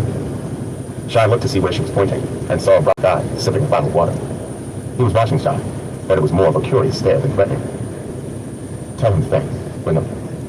Shy pushed the bottle away. Look, dude gave me $100 to make sure that I didn't bring it back, so unless you're giving me $200, that's on y'all, she said, and walked away. Bitch, Swan spat. What's good with that kid? He's been watching us all night, Angelo pointed out. I don't know. You know the nigga Shy? Holiday asked. I've never seen him a day in my life, Shy said. And let me go over there and ask him what the fuck he's looking at. Holiday got up. Chill the fuck out. Shy's voice frozen. Take the bottle back and tell them niggas be good, but don't cause a scene. I got the beak. Holiday grabbed the bottle off the table aggressively. I'm serious, Shy warned. Okay, Shy. Holiday headed across the room. What's good? He addressed to King James. I see you received my gift. King nodded at the bottle. Yeah, good looking out, but I can't accept this. Holiday held the bottle out toward King, but he didn't move. That's cool, because I didn't send it to you. I sent it to Shy, King said coolly. Well, right now, I speak for Shy, and we're good. Holiday slammed the bottle on King's table. Duncan Locke can't move, but King raised a hand for them to be still. You know, it's bad form to insult someone by returning their gift. But being that you're just a soldier, I'll overlook it. Tell Shy that I sent the bottle over as a peace offering, so that maybe we can sit down like men and discuss my grievances. You're what? Holiday had no idea what the word meant. What the fuck you mean you want to discuss something with my dude? My nigga, I don't know who you think you are, but you ain't him. King placed his water bottle on the table and calmly stood up. He was taller than Holiday, so he was looking down on him when he spoke. First of all, I ain't your nigga, son. As far as who I am, my name's King James. At the mention of his name, the word enemy flashed through Holiday's brain. Motherfucker! Holiday reached for his gun, but King's hand clamped around his wrist, preventing him from clearing the gun. He struggled, but King's grip was like steel. You simple-minded ass little nigga. King slapped Holiday viciously across the face, dazing him with a powerful impact. I told you all I wanted to do was talk, but you gotta make a movie, huh? King slapped him again. Holiday's head flipped back and forth, limply, with every slap. A bouncer weapon standing nearby tried to intervene, which was a mistake. Dump swung one of his club-like fists and knocked him out. Seeing the commotion, Swan and Angelo sprang into action, guns drawn, and murder in their hearts. Jack King broke 2 beer bottles and tossed one to Dump as they jumped between King James and the approaching killers. They were outdone. As to them, they were brothers, and the fate of one would be the fate of all. King stood there, still manhandling Holiday, watching the plan he had so carefully laid being dashed to hell because the youngster couldn't control himself. Looking at his men wielding their broken bottles, and Shy's men wielding their guns, it was obvious how it would play out. He wrapped one of his massive hands around Holiday's neck and began to apply pressure. If they were going to die, at least he would take one of theirs with them to hell. Enough! Shy's voice boomed out. He stood there like the calm in the middle of the storm of violence. He walked up to King James, who was still strangling Holiday. My dude, you see what it is, so you know that this can... Oh my gosh, every time they get to a sex scene in this book now, it's just like horrible for me. It's horrible. I just have so many thoughts when they in this the book I'm listening to is just so nasty. They be fucking and sucking all the time. So when they get to them parts in the book now, my mind is like in a whole nother place. It's like not good. I almost don't want to listen to this shit. But it's such a good fucking story.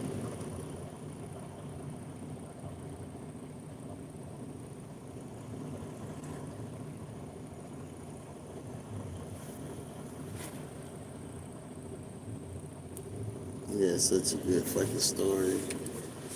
Yes,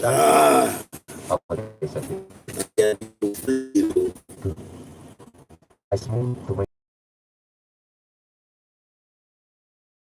Once he had calmed Holiday. Dude, what the fuck is your problem?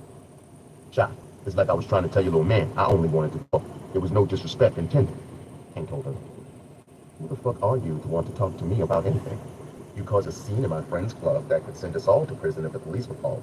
And then talk some no disrespect shit? This shit goes beyond disrespect, my man. If this club didn't belong to a friend of ours, I'd have you and your whole team taken into the alley and shot. Then ship your heads to your mothers as a lesson as to why they should have used birth control. Is that right? King asked defiantly. Motherfucking right. Shy got in his face, trying to say, don't like what I'm saying.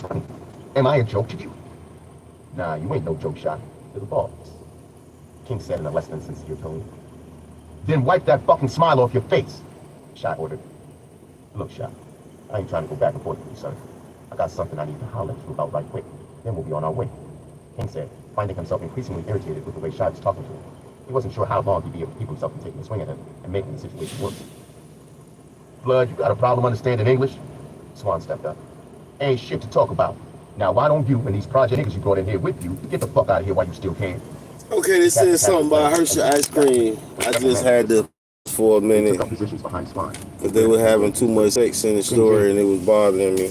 So I gotta just not listen to that right now. I'm gonna have to listen to some music or some shit. I can't listen to all this sex talk. It's driving me crazy, man.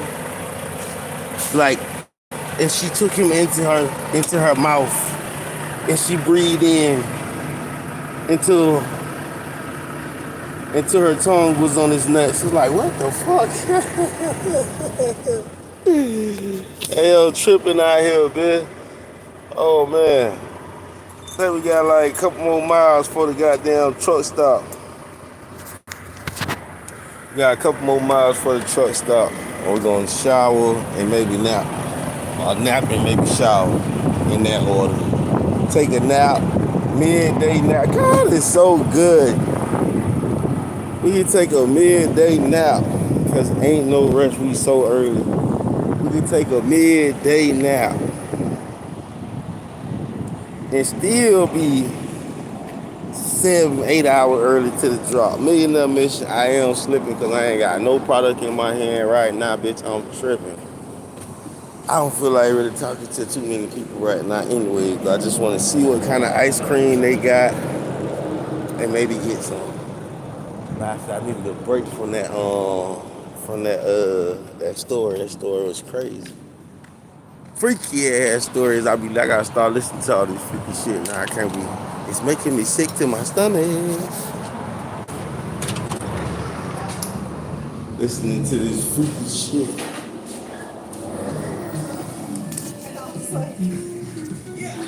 Excuse me. Oh, it smells crazy.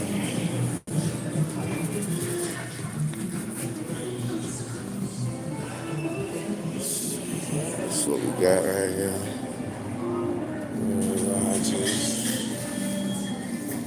That's not what I came for.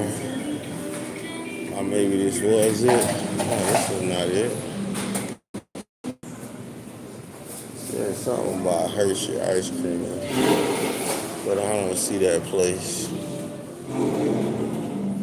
at all. Yeah, I don't know what kind of false advertising that was. But I definitely seen something out there. It said Hershey. Okay, obviously it's not here. And we don't want no Starbucks. So we're gonna get back in the truck and keep it moving.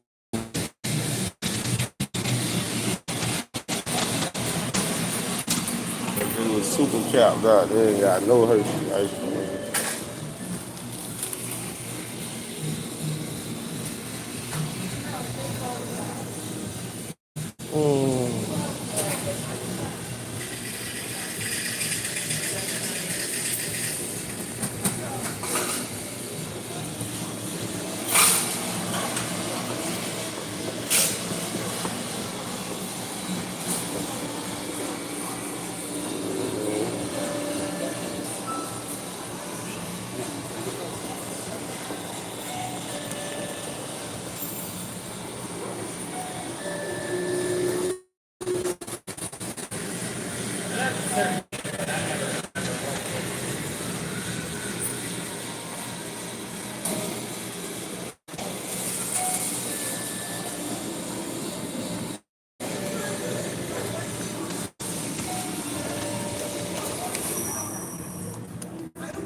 Yeah, I don't know what in the false advertising that was. But when I was about to pass this thing, you know how they have the signs sometimes they have show you what kind of food is inside there. So they had something on there like Hershey ice cream. But when I went in there, I didn't see nowhere to buy no Hershey ice cream unless I like go in the freezer part and buy some Hershey ice cream. I thought they had like a Hershey, going there, I want this kind of ice cream. No, that's not what that was. Oh, I gotta put on some music. I can't listen to that shit right now. What the hell? Oh, I'm walking up to somebody else's truck. I'm tripping, bitch. Hey, I'm walking up to the truck. I'm seeing somebody in the truck. I'm steady walking up to the truck. I feel like I had to whoop somebody else. What the fuck you doing in my truck? The wrong truck, man. The wrong truck.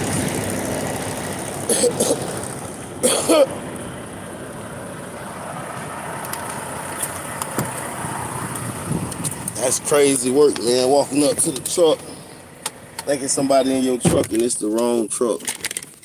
But let's get to the truck stop, and hopefully they got some parking for us over there. Cause like I say right now, how we feeling? We feeling like midday. Midday, we're gonna get a Bible reading in. Well, not midday, more so towards the evening. Got to get a Bible reading in and take us a nappity nap. Cause man, listening to this freaky ass story, how your boy in his feelings like, James looked from Swan and his small army. damn, she sucking dick like that. What the fuck? Guy raised his hand in the air and closed it into She his getting fucked like that? His men formed a circle around King James and stood. No, Like that. say it ain't so. Good night. Say it ain't dismissed so. him, and walked back to his table. Three bouncers who worked for sucking a Rick City nigga closed in on King dick James and his into crew, her and tongue without on words, the nuts. let them What know the that they had fuck? overstayed their welcome. While Kim and Dunk King lingered behind to bring up the rear. That as the nigga bouncers fucking escorted them out. take it all in Holiday this pussy, punched over none Shy's all in table, this pussy. shooting daggers. Oh, no, dog, no, dog. Far from concluded. You jazz Oh, niggas. motherfucker. Dunk bumped the bouncer at the VIP entrance on their way out. As they made their way down the stairs, Oh, the stripper with the pink hair they'd seen on the screen was making her way up. Baby, that was a hell of a show you put on out there, Dunk told her. Thanks. Portia smiled. Dunk, come on. We ain't got time for that shit right now. King barked. Aye, nigga, damn. Dunk reluctantly followed. Yo, God, you can't leave Zoe, Lakim said to King. We ain't leaving him. We're just getting out of harm's way. We got a pass because we're in a public place, but ain't no telling if the treaty will hold when we're off the club's property. I'll feel a lot safer when we get back to the whip and arm up. Get Zoe in the jacket and have him meet us out front, King told him. I don't even think Shine them knew Zoe was with us. And even if they did, they ain't gonna try nothing in here. Zoe will be good until we regroup. King was relieved when they were out of club and in open space. But that feeling quickly faded when he realized that the truck wasn't where they left him. Fuck, did this little nigga go with the whip? King looked around nervously. Lie, I told you I ain't want to fuck with that little nigga. He ain't even on point. No sooner had the words left King's mouth than the big truck screeched to a halt a few feet away from them. Alonzo was behind the wheel, and Ashanti was in the back seat. King hopped in on the passenger side, while Lakim and Dunk sandwiched Ashanti in the back. Fuck y'all niggas was that? It almost went down. Lakim snapped, once they were all back in the whip. My fault, I had a little situation, B, Alonzo told him, peeling out of the parking lot. When they passed under the streetlight, King saw the blood on his hands. What's good, you hit? King asked nervously. I'm good, it ain't my blood, Alonzo told him. At least not all of it, Ashanti joked from the backseat. None of them would get the joke until Alonzo filled them in on the way back to New York. After King and his rowdy bunch were cleared out of the VIP, it was back to business as usual. The confrontation between Shy and King James spread through the club like wildfire, and everyone was buzzing about the mysterious cat who had the balls to challenge New York's underworld boss. It had even reached the ears of Paulie, who had rushed upstairs to offer Shy his apologies. Shy, I'm sorry about that whole thing, Paulie said for the 7th time. Shy waved him off. Paulie, I keep telling you that wasn't on you, so don't worry about it. Yeah, but this is my club, so everything that goes on in here is on me. I don't even know how those guys got up here, but trust me, the guy who let them slip by is going to find himself on the soup line tomorrow. That ain't necessary, Paulie. I don't blame him for this. I blame myself because I should have nipped it in the bud earlier. He cut his eyes at Swan, who was still fuming. Paulie, you've done a great job with this place, and I'm glad to be in on the ground floor. Thanks, Shy, but I couldn't have done it without your help. Hey, let's toast to it, Paulie suggested. I'd love to, but we gotta cut out. Come on, Shy. Don't let that street shit ruin your night. Stick around for a while. I'll have some more bottles and a few of the girls sent up here for you. Thanks, but no. I've got some things I need to take care of early in the morning. Thanks for the offer, though. Shy took Paulie's hand. Anytime. Listen, you gotta come by on Sunday. We're kicking off amateur night, and I'd love to have you on hand as a special guest judge. I'll let you know, Paulie. Let's go, fellas. Shy told his crew. I don't like those cats, Shy. People like King James don't have the good sense to be scared of anything, Angelo said. Word, I'm with Angelo. That nigga King James was out of bounds. I say we blast them niggas ASAP. Holiday said. You don't say shit. Holiday. I'm still running this camp. All right, let's get down to street, y'all. We're gonna be all right. Still think this beef is gonna stay in the street? I don't know if we're gonna be able to keep listening to these sexual ass stories like this, but these niggas seem to be forgetting their places.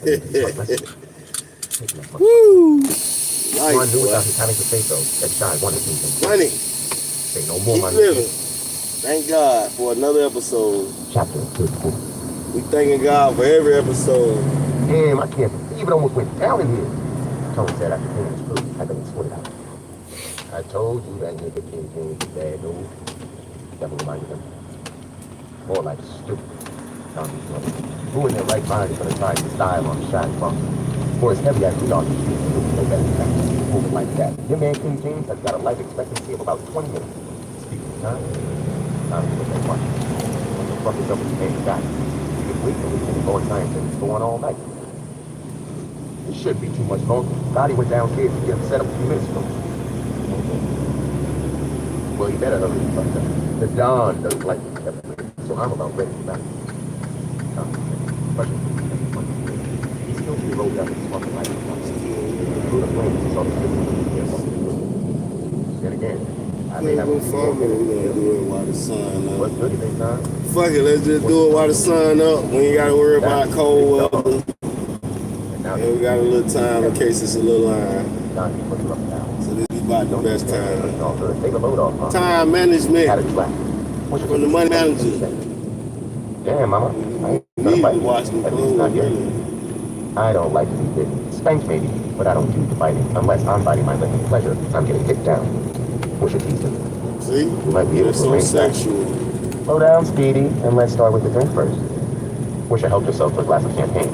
Her cockiness turned on beyond. It took you long enough to come drink for a nigga, mom. I was a little busy, as if you didn't see my show. What you told me? Yeah, every nigga in the joint seen the show. I would be surprised if it was airing on pay-per-view too. Don't be joking. They can show that motherfucker on the moon as long as I get my cut, you heard? What she said seriously. I like a chick that's about her paper. Dombey told her. But on some G shit. That makes two of us, because I think my style too. Dombey laughed. You're a funny chick.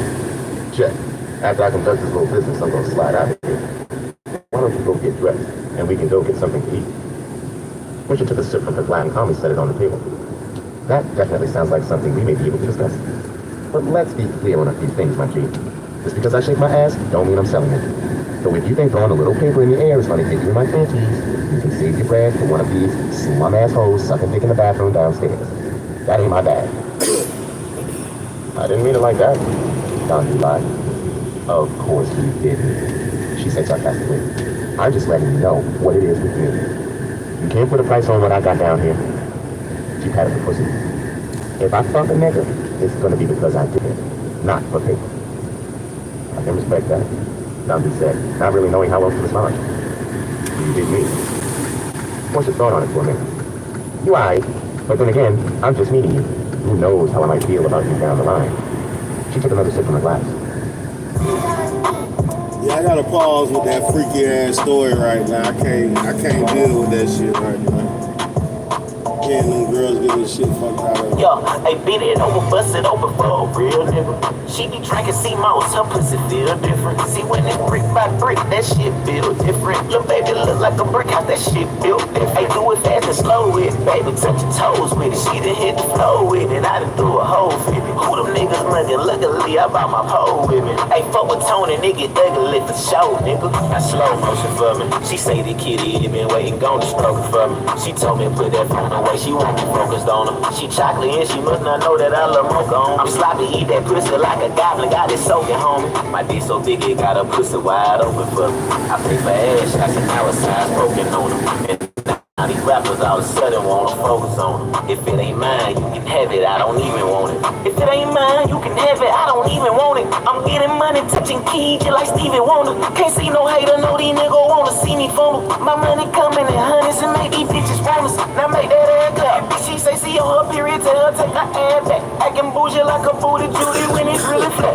I forgot what her name was. As a tap. Slow motion for me. So she like riding bullshit and coach buddy. She doing everything it takes to be the MVP. She said ain't no wrong hole when she round me. It's going down, G. Now slow motion for me. She say the kitty been waiting, gonna stroke it for me. She told me put that phone away, she won't be focused on her. She chocolate and she must not know that I love mocha on. I'm sloppy, eat that pussy like a goblin. Dark chocolate with a splash of a cherry in the middle. She a bad little thing, fat, sit in the middle. Like light skin, brown skin, dark and white. I don't give a fuck, we can get it on tonight. I be on some other shit when I'm out with a bitch. I ain't trying to hear the talking, I'll suck on a dick. Keep your mind closed, bitch. It's $1 million a mission, and I gotta get this money. Hope you hoes is listening. Oh, I like it like that. I like it like that, shout. bust it open for me. Bust it open for me. Bust it open for me. Go on, bust it open for me. I like it like that. I like it. I like it like like that, son. Bust it open for me. Bust it open for me. Bust it open for me. Go on, bust it open for me.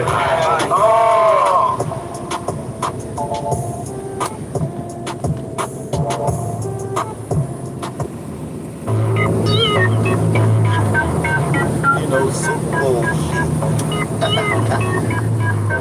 Hey, hey, hey.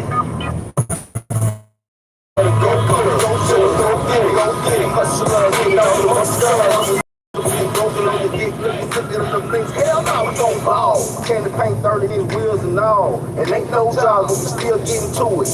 If you working 9 to 5, pull overtime just to survive. Still stay alive. What's the move for the paper? What's the move for the paper? What's the move to survive? Gotta stay alive. What's the move for the paper? What's the move for the paper? Let's calling all over the globe. I'm turned up in my soul. And everywhere we go, we connect with the city. You know I got the country boys with me. We're connected with the souls. Asian, Jamaicans, Cuban, Mexican, and every other race I connect with. Motec, bitch, DJ worldwide. Play my shit, so what you wanna be a hater, bitch? I'ma play a bitch, regulator, bitch. I'ma come straight through your hood on some fucking hater shit. And I'm linking up with whoever trying to get this paper, bitch. From the city of the go-go, go get it, hustlers, getting all the monsters. It's a beat broken on the dick, hell no, we gon' ball. Candy paint 30 inch wheels and all. And ain't no job, but we still getting to it. If you working 9 to 5, pull overtime just to survive. Still stay alive. What's the move for the paper? What's the move for the paper? What's the move to survive? Gotta stay alive. What's the move for the paper? What's the move for the paper? Let's gotta be fly, gotta get fly. Can't tell you why ladies always gon' love on that guy with that bankroll. So fuck what you think, bro. I'm about to go bankroll. And this is my bankroll. I'm blowing up like bankroll. It's hard work to pay it off, and I am so grateful for everything I've been blessed with. No devil can take this. I make hits like I'm making grits in the kitchen, a quick fix of this shit. I have you for a minute while you run around and get it. Big is the vision, and I will not stop until I can't go cash in. From the city of the go-go, get it, hustle, getting all the monsters. It's a beat broken on the dick, ticket of the bitch. Hell no, we gon' ball. Candy paint 30 inch wheels and all. And ain't no job, but we still getting to it. If you working 9 to 5, pull overtime just to survive. Still stay alive. What's the move for the paper?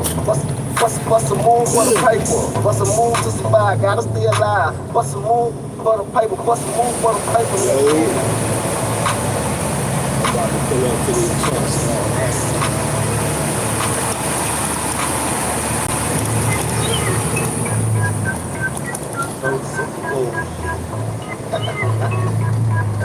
Hey. From the city of the go-go, get it, hustle, getting all the monsters. It's a beat broken on the deep, hell no, we gon' ball. Candy paint 30 inch wheels and all. And ain't no job, but we still getting to it. If you working 9 to 5, pull overtime just to survive. Still stay alive. What's the move for the paper?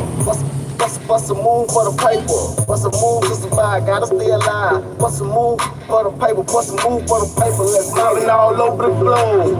I'm turned up in my show. And everywhere we go, we connect with the city. You know I got the country boys with me.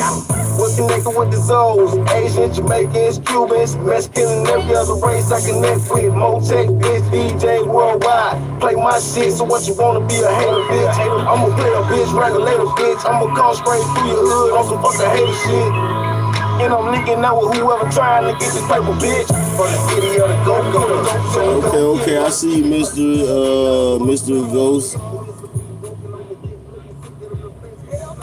Yeah. Nah, you ain't catch the end. I'm about to get into the read. And right now, just got to pull up to see if they got some parking over here or something. What's the move for the paper? What's the move to survive? What's the move for the paper? What's the move for the paper? Let's gotta be fly, gotta get fly. Can't tell you why ladies always gon' love on that guy with that bankroll. So fuck what you think, bro. I'm about to go bankroll. Say this is my bankroll. I'm blowing up like bankroll. It's hard work to pay it off, and I am so grateful for everything I've been blessed with. No devil can take this. I make hits like I'm making grits in the kitchen. A quick fix of this shit. I had you for a minute while you run around and get it. Big in the vision, and I will not stop until I can't go cash in. So the city better go get it, go get it. Hustle, get on the muscle, broken on the dick, looking in the bitch. Hell no, we gon' ball. Candy paint 30 inch wheels and all. And ain't no job, but we still getting to it. If you working 9 to 5, pull overtime just to survive, still be alive. What's the move for the paper? What's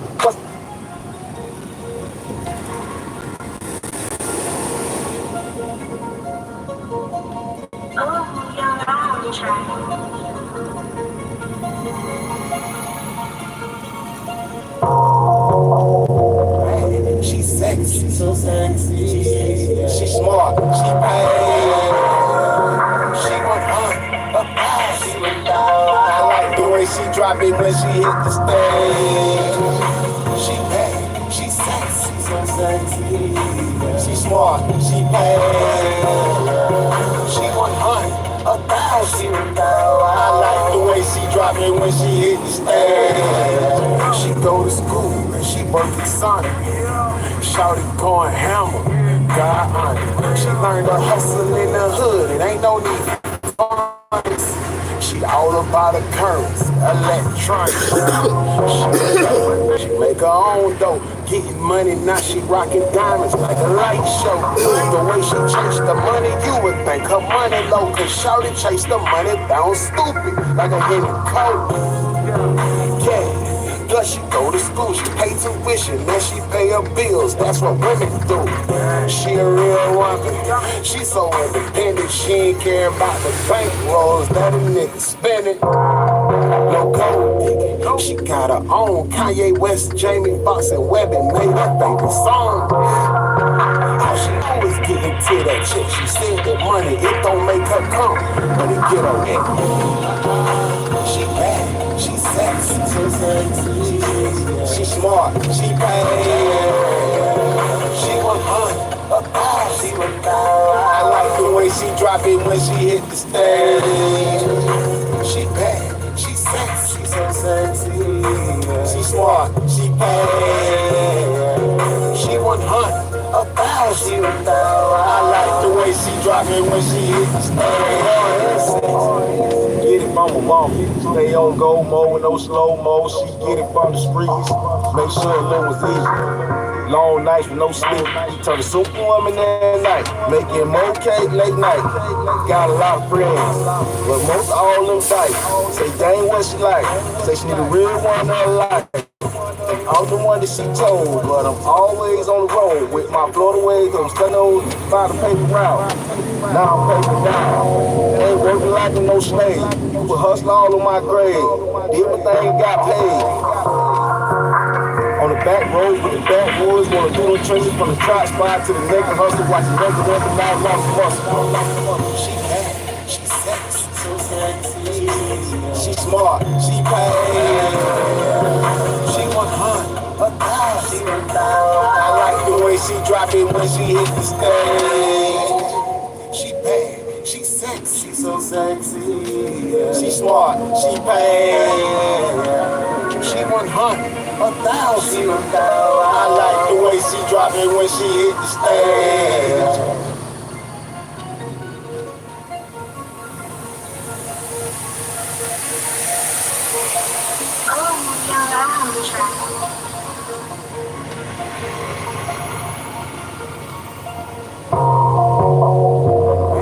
She's sexy, so sexy. She's smart, she bad. She went she went down. I like the way she drop it when she hit the stage. She bad, she sexy, so sexy. She smart, she bad. She went she went down. I like the way she drop it when she hit the stage. She go to school and she work at Sonic. Shawty going hammer, God honor. She learned to hustle in the hood, it ain't no need for phonics. She all about the currents, electronics. She a baby, she make her own dough. Getting money, now she rocking diamonds like a light show. The way she chase the money, you would think her money low. Cause Shawty chase the money down stupid, like a hidden coat. Yeah. Plus she go to school, she pay tuition, then she pay her bills. That's what women do. She a real woman. She so independent, she ain't care about the bank rolls that a nigga spending. No gold. She got her own Kanye West, Jamie Foxx, and Webbing made up in the song. All she know is getting to that chick. She said that money, it don't make her come, but it get her wet.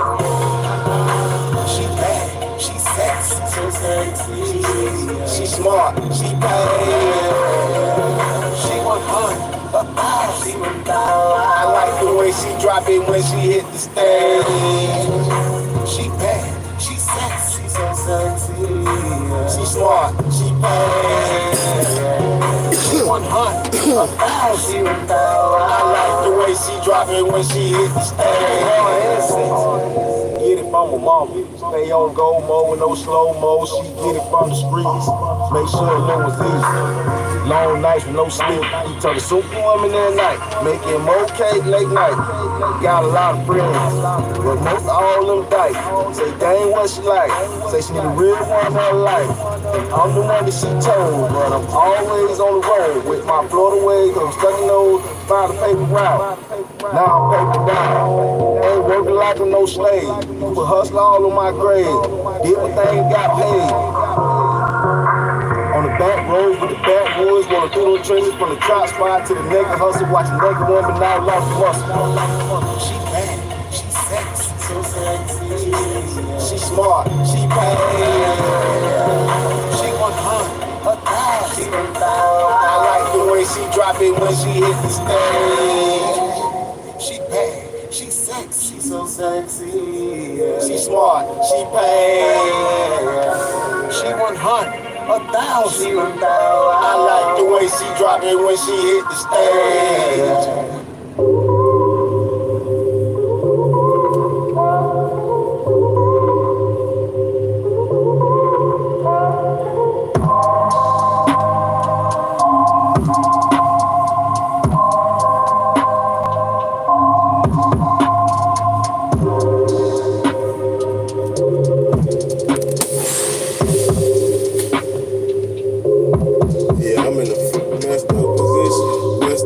Spot, cause the parking lot is full. Middle of the day, trying to get a shower. Don't look like this gon' be the spot.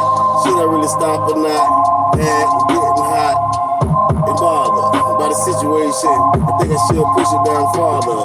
But I know the closer I get to the city, it's hard to find a shower spot. So I need to take advantage of what I got. You think not? But I know this ain't a party spot. And this shit is on the end too. So if a nigga can't drive, they might just hit you. And they ain't got time for the drama.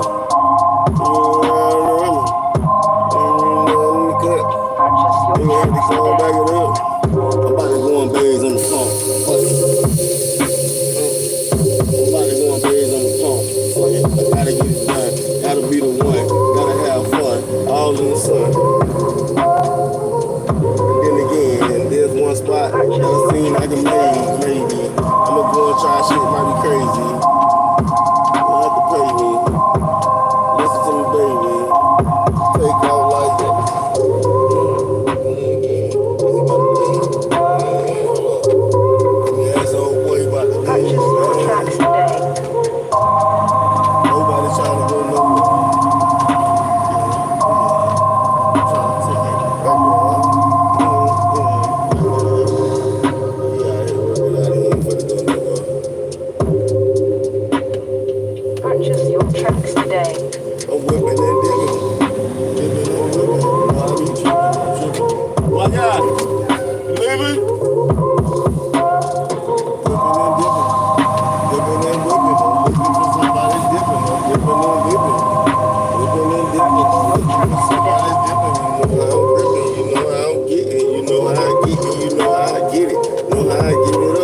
I just seen one, but I'm like, how can I get to it if I'm in this fucked up position over here?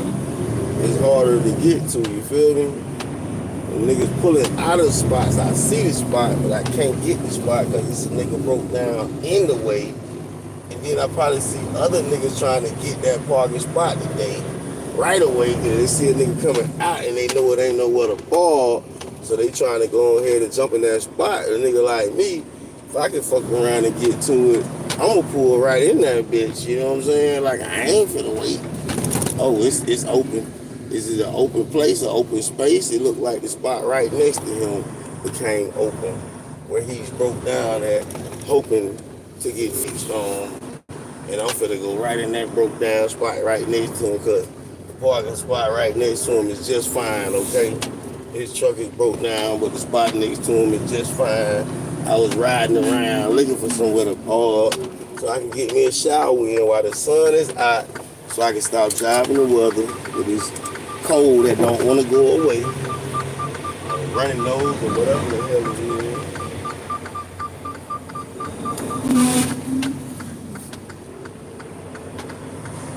Whatever kind of bug it is, we can go on and get it up out of here, up out of us, you heard me?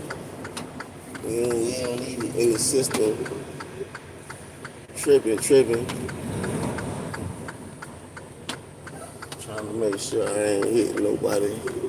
Shit's naive. Ain't got time for accidents. Like I say, my guy right here broke down in the spot next to me like he was trying to back up in the spot. And the shit just shut down. Like, all right, I'm done. I quit, call the mechanic, come figure it out. I'm done. Truck just gave up on the left with him. But that left us with a parking spot. We ain't trying to shut down for the night. Just trying to park for right now. See what they looking like on the showers. You know what I'm saying? On the shower power. Cut that AC on. What's the temperature out there? 66. It's feeling a little hot. We still got a good amount. What's up, my boy? What the Christian? What's white ghost? Mystery Ghost. What's up, Mystery Ghost? Tune your helos. Before you start trolling, you gotta hit the like button, buddy. Stop playing. I'm saying. Oh yeah, y'all give me 1 minute. I gotta check the showers, see if they got showers available.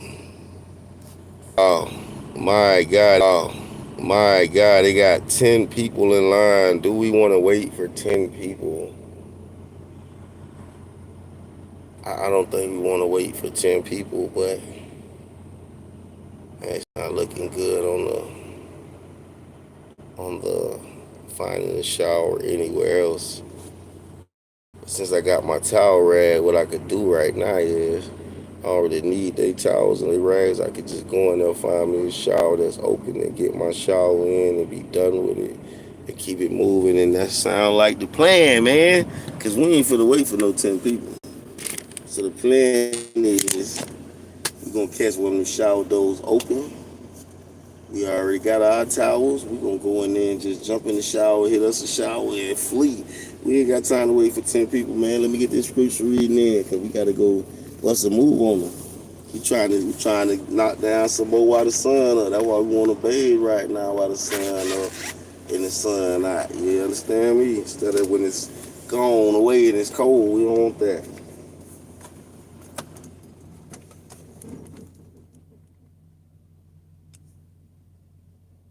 So we are on Ecclesiastes 11.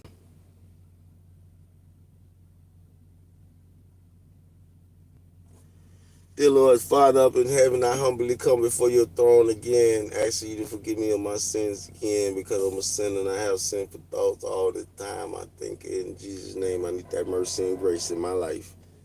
As I come before your throne and read your word, I ask that I get knowledge, wisdom, understanding, and instruction from your word. May the person listening get knowledge, wisdom, understanding, and instruction, and be encouraged to pick up your word and read it for themselves. In Jesus' name, Keep me safe from harming anybody harm me as I go down the street from breakdown, DOT, accidents, blowouts, anything not from you, God, keep it from me. In Jesus' name, I pray you watch over my family, friends, and my enemies. Amen. Amen. And what I say, Millionaire Mission splashing in the fishbowl on today's episode. We in Ecclesiastes, chapter 11. Cast your bread on the waters. Cast your bread on the surface of the waters, for you will find it after many days. Divide your portion to 7 or even to 8, for you do not know what misfortune may occur on the earth. If the clouds are full, they pour out rain upon the earth. And whether a tree falls towards the south or towards the north, wherever the tree falls, there it lies. He who watches the wind will not sow, and he who looks at the clouds will not reap. Just as you do not know the path of the wind and how bones are formed in the womb of the pregnant woman, so you do not know the activities of God who make all things. Sow your seed in the morning and do not be idle in the evening, for you do not know whether the morning or the evening sowing will succeed, or whether both of them will alike be good. The light is pleasant, and it is good for the eyes to see the sun. Indeed, if a man shall live many years, let him rejoice in them all, and let him remember the days of darkness, for there will be many. Everything that is to come will be futility. Rejoice, young man, during your childhood, and let your heart be pleasant during the days of young manhood, and follow the impulse of your heart and the desires of your eyes. Yet know that God will bring you to judgment for all these things. So remove grief and anger from your heart, and put away pain from your body, because childhood and the prime of life are fleeting. And that was chapter 11. Like I said, I got a bust a move. They got me on the schedule like I'm number 10 in line. And I just can't see myself waiting for like 10 people to take a shower. Like that's like a long ass time if you know anything about truckers and showering. Waiting for 10 people is a long time to be waiting for a shower. So we're going to have to pull us a maneuver, a MacGyver, and go in here and buck on the shower. And they probably a lot of people sitting in there with their shower bags waiting patiently. And I'm finna just go in there and grab me a shower and be in and out. I just don't got the patience for it. You know what I'm saying? There's only one more chapter? Hold up. Man, that was quick.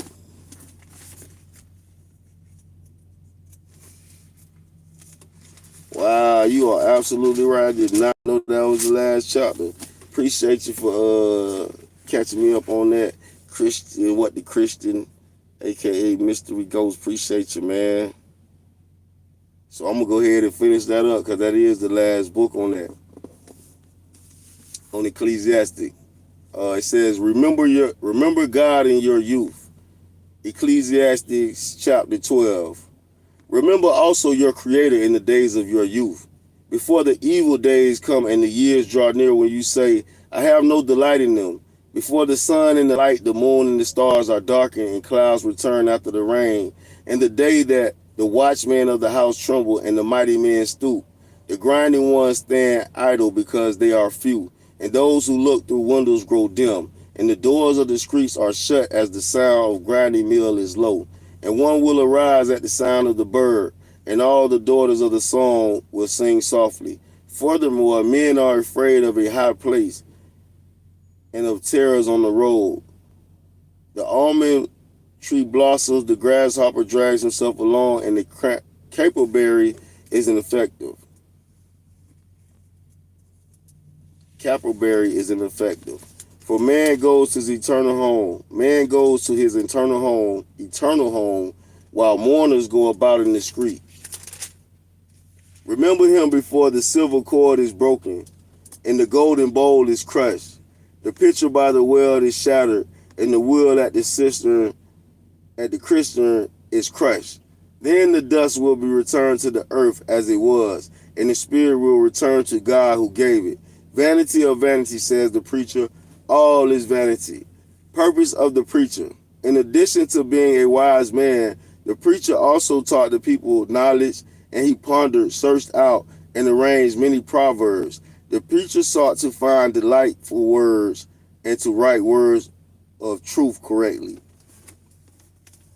The words of wise men are like golds, and masters of these collections are like well-driven nails. They are given by one shepherd. But beyond this, my son, be warned. The writings of many books is endless, and excessive devotion to books is wearying to the body. The conclusion then, the conclusion when all has been heard is fear God and keep his commandments, because this applies to every person. For God will bring every act to judgment, everything which is hidden, whether it is good or evil. And then the next book, that's the end of Ecclesiastes. It's only 12 chapters. Appreciate you, what the Christian. And then we're going on to Song of Solomon.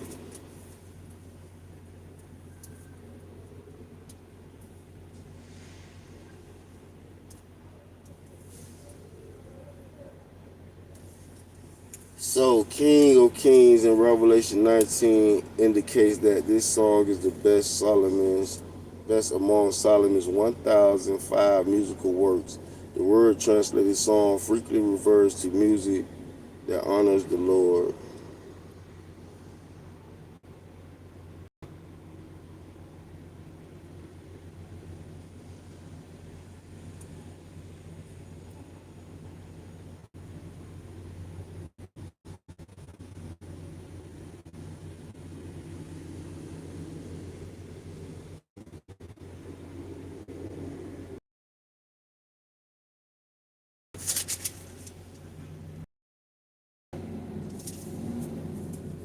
And Solomon's songs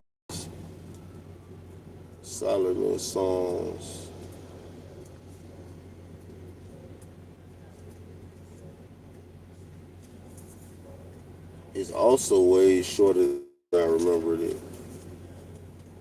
Hold up, they call it for showers. Let me sure they, yeah. And the song of Solomon is only 7 chapters. Hold on one second. Oh yeah, so it might not be that bad because there's only 6 people in front of me now, and I only been here what, hot 20 minutes. So yeah, we're gonna get a shower here. Either we Devo on one or they gonna call for our number, but I'm gonna give them a little bit more time before I just go Devo. But while I do that, in the meantime, in between times, I'm gonna crunch some more numbers and make sure we are on this millionaire mission accordingly and doing what we're supposed to do. You know what I'm saying? And also, this is a good spot for me to hop out and make some sales. So we're gonna do all that. Let me get the shower clothes together. I got the shower bag together. Just gotta get my towel and my clothes. But what y'all got going on besides the good Bible reading and the good life out here splashing in the fishbowl on this episode? What y'all got going on out there? Man.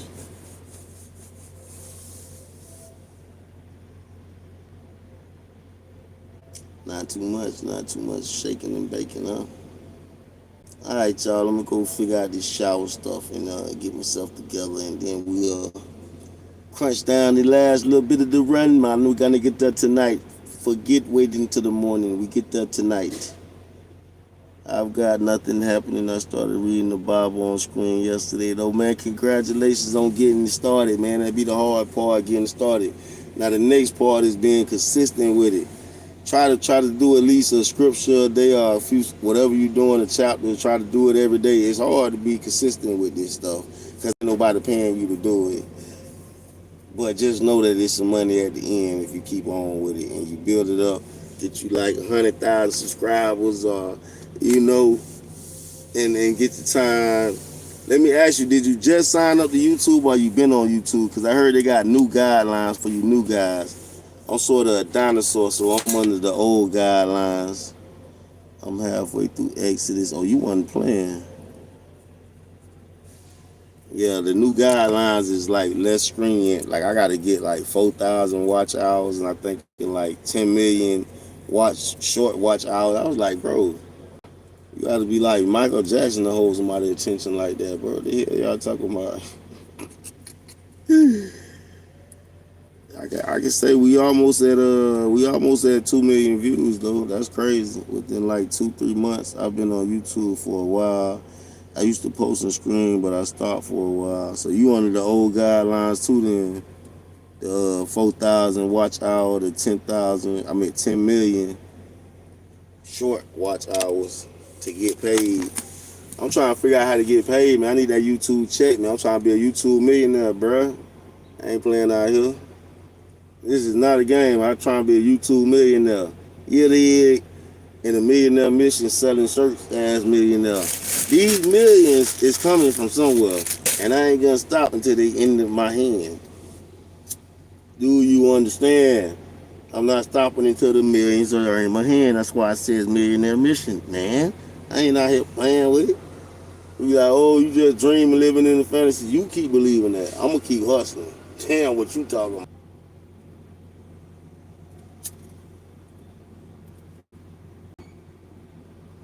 So that I can spend the rest of my time on this earth traveling and enjoying the beauty of this earth and enjoying my family.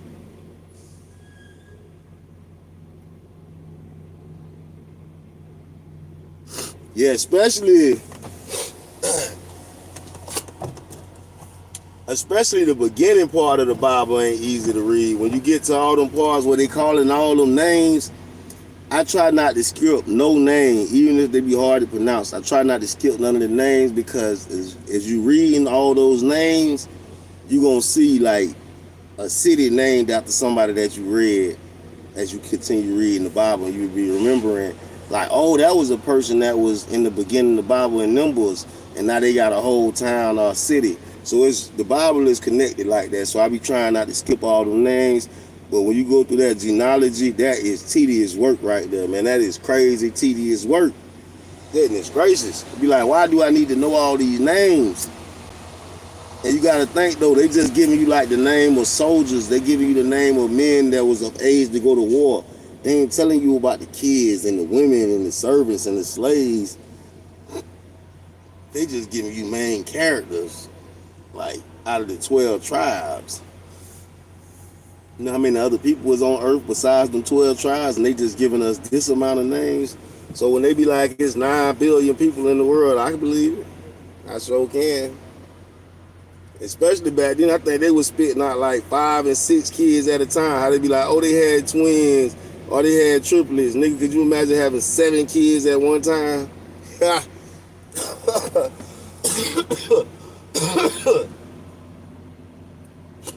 Talking about 2 and 3, try imagine 7 or 6 or 8 or 10 coming out at one time. You gotta feed all of them, burp all of them, bathe all of them.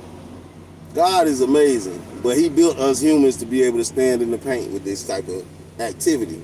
So we just gotta stand in the paint. You feel me? God built us like this, man. You know what I'm saying?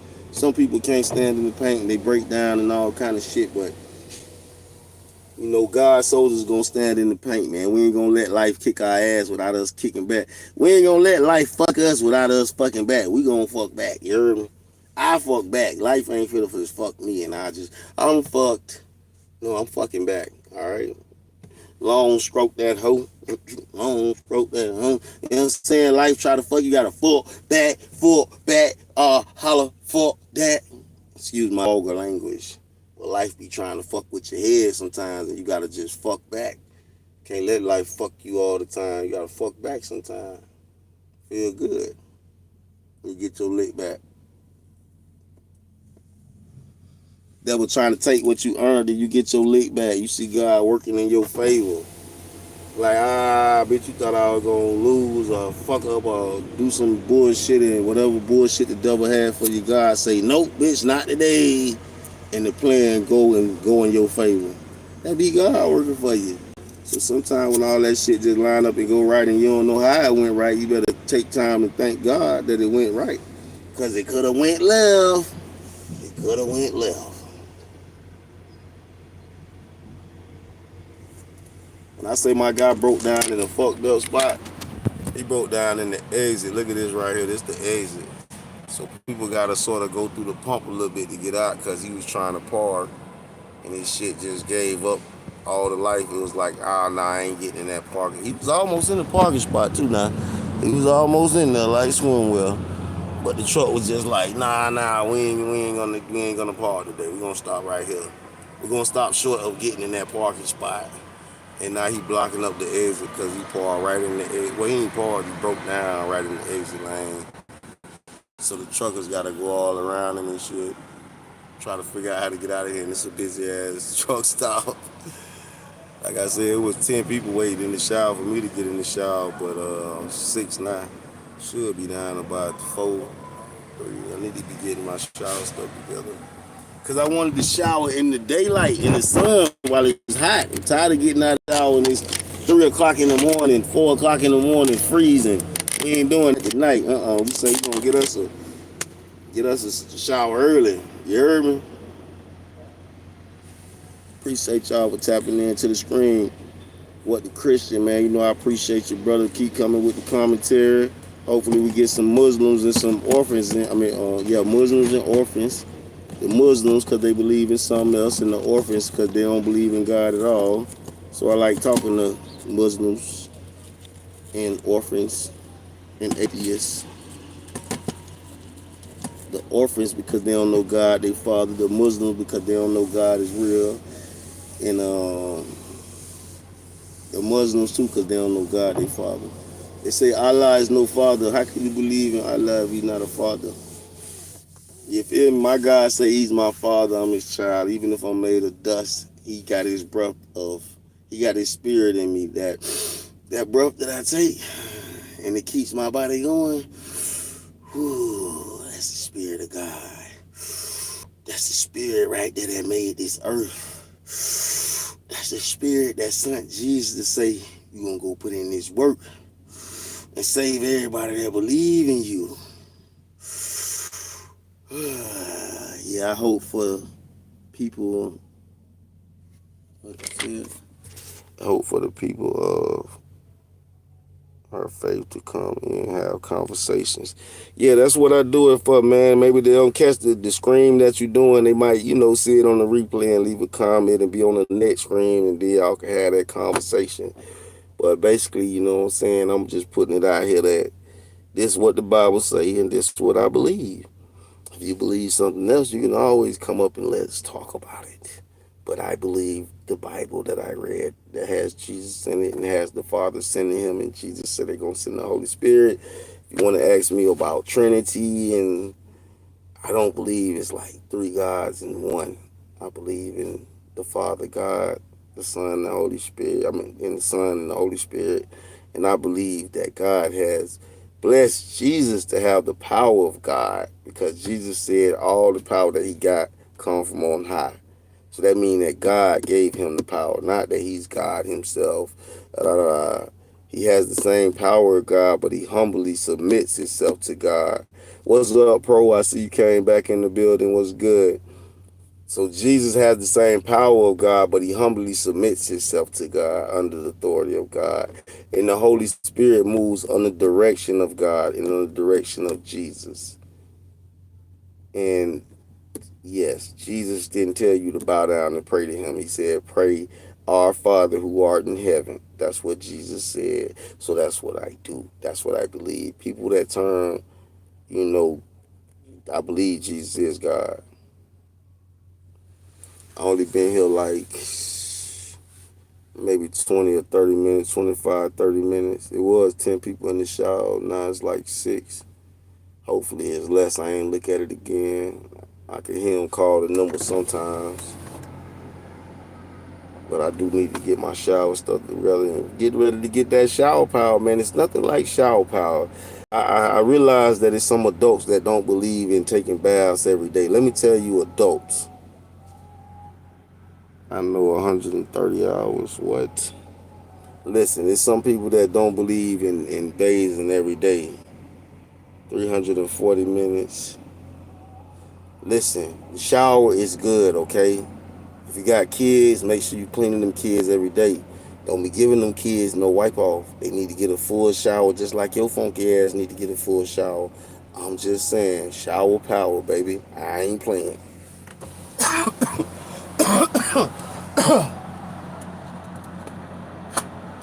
And to everybody that prayed for me when I first got this little sickness, cough, running nose, whatever it is, I appreciate y'all prayers. If you pray to our Father up in heaven in Jesus' name, I appreciate it. If you're praying to anybody else, don't pray to them for me, because I don't believe in that. Sorry about that. I don't believe in that. Jesus Christ said he is the only way to the Father, and I believe him. I can't be deviating my steps. It's no end of books and religious, and this the one I got a hold of, this the one I believe. But I am willing to listen to stuff that people be saying, oh, what about before the Bible and all? Well, show me the proof. Show me the evidence of what you have that was written before the Bible and what you believe in. Show me. I'm willing to read, learn, and have an open mind and an open discussion. I'm not close to any of it. I just know I'm not converting to any of it either. Like, I believe what I believe, and there's no change in that. Jack, sorry about that. Not sorry about that. You need to believe like I believe in the Father and the Son and the Holy Spirit. Hey, I'm finna go get my shower stuff together, man. They should be calling me any minute, man. I appreciate y'all tapping in. Appreciate y'all subscribing. If you watching this on the replay and you ain't subscribed, go on and subscribe. If you made it this far, you might as well go on and subscribe, because you's a millionaire mission milk-tastic TV writer. All right? All right. Splashing in the fishbowl. I'm gonna holler at y'all when I tap back in, though. That part.